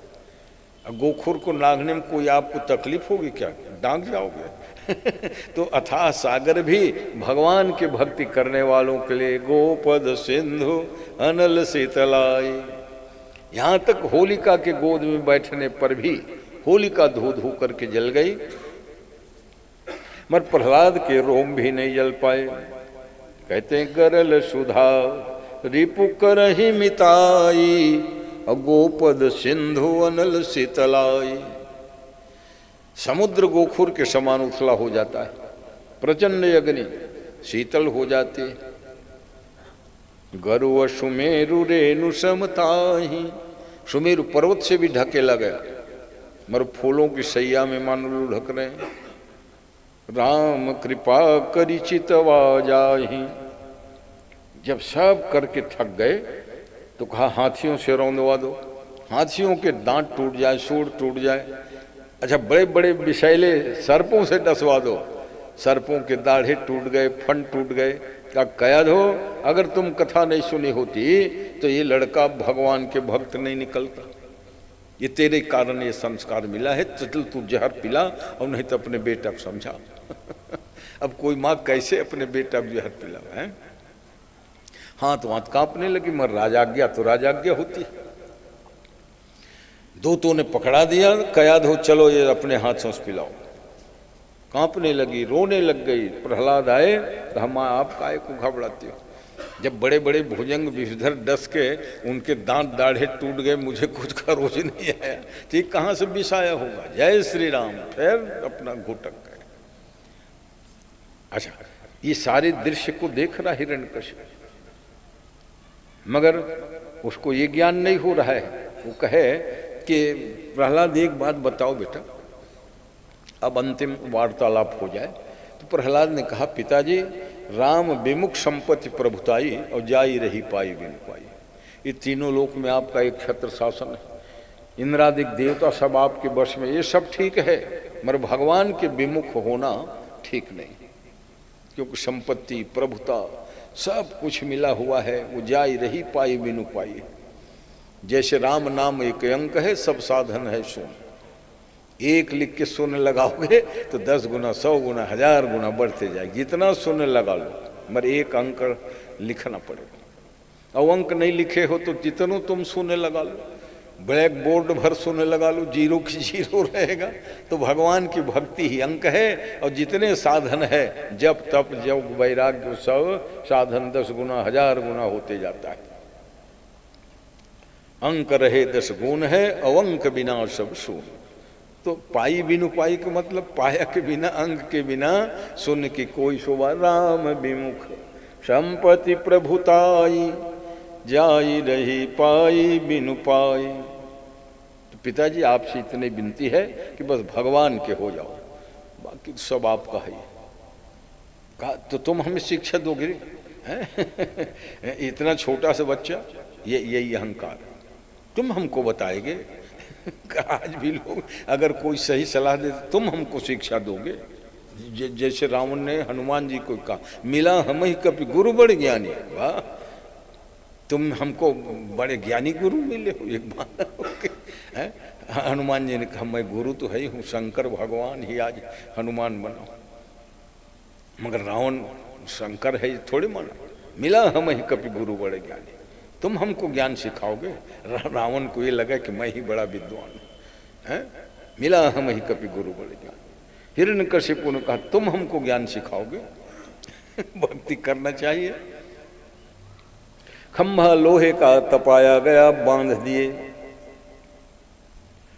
प्रहलाद को भय नहीं है, बंध गया। और भगवान ने दिखाया चींटी के लाइन चला के। छोटा बच्चा है, कहीं डर न जाए, घबरा न जाए। चींटी चल रही है। अब प्रहलाद समझ गए, जब चींटी नहीं जल रही है तो इस खंभा से मेरे को क्या डर भय है। हिरण्यकशिपु जाए ना तो जैसे धमन भट्ठा, जैसे ताप गर्मी 100 फीट से आँच आवे। पूछा क्यों तुम जल कैसे नहीं रहे रे? खंभा तो बहुत गर्म है। दोस्तों ने लोहे का खंभा रचा था, तो भक्त प्रहलाद सुरक्षित कैसे बचा था? कैसे बचा था? कम तो जैसे विभीषण की कुटिया सारे लंका में आग जलाने पर भी बच गई, वैसे ही है।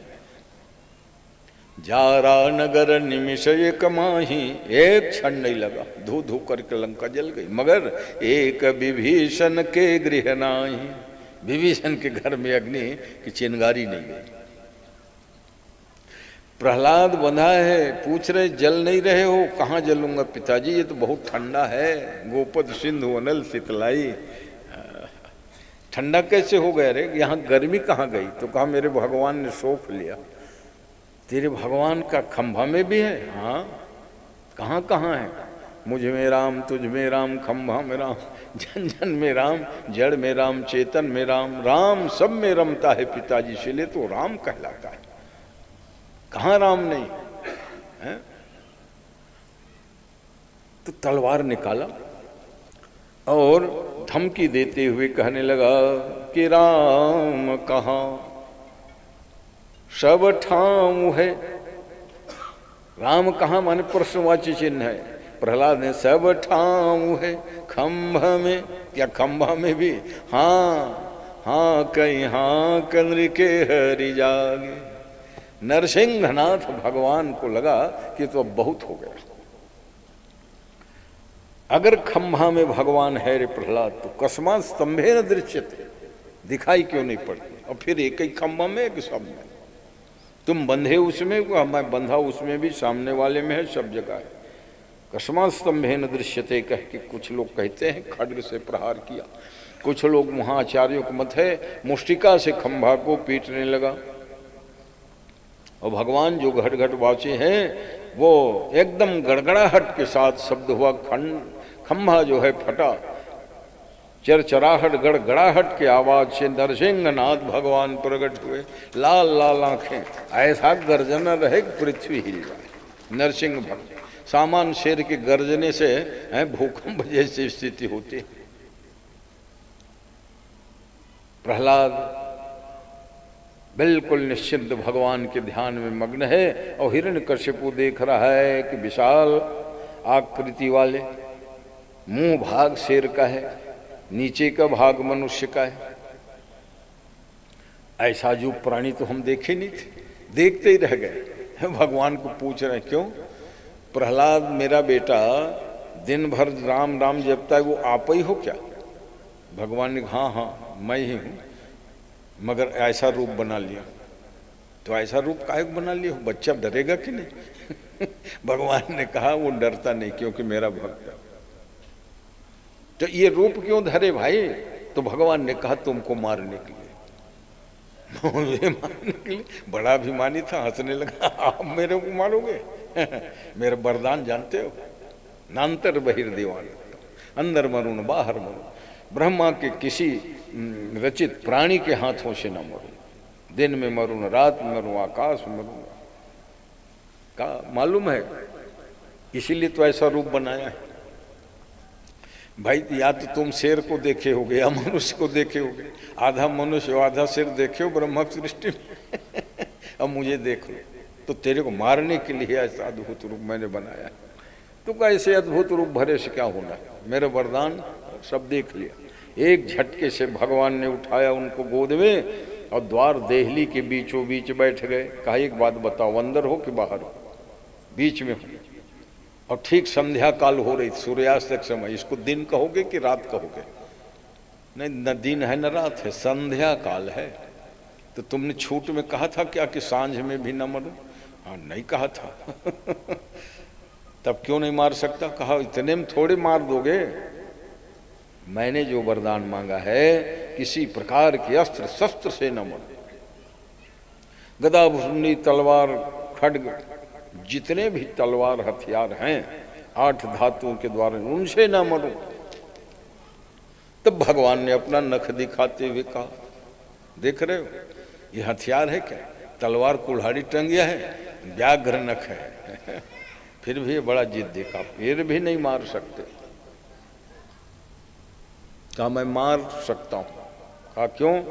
नान्तर बहिर्दीवानक्तम, न आकाश में न पाताल में। कहा न तुम आकाश में हो न पाताल में, मेरे गोद में हो। गोद में ऐसे लेटा के भगवान देहरी में बैठ गए थे, अंदर भी नहीं बाहर भी नहीं, मध्य में। ऐसा कहकर भगवान ने नखांकुरोत्पाटित हृत सरोरुहम, जैसे नखाग्र से हृदय को विदीर्ण किया है, पेट फटा, अतड़ी आदि जो है बाहर निकला, उसको सब अपने सिर में लपेट डाले। क्योंकि क्रोध और आवेश इतना था, क्रोध शांत नहीं हुआ पेट चीरने के बाद। अब लगा ले रूप और रौद्र रूप भयानक हो गया। देव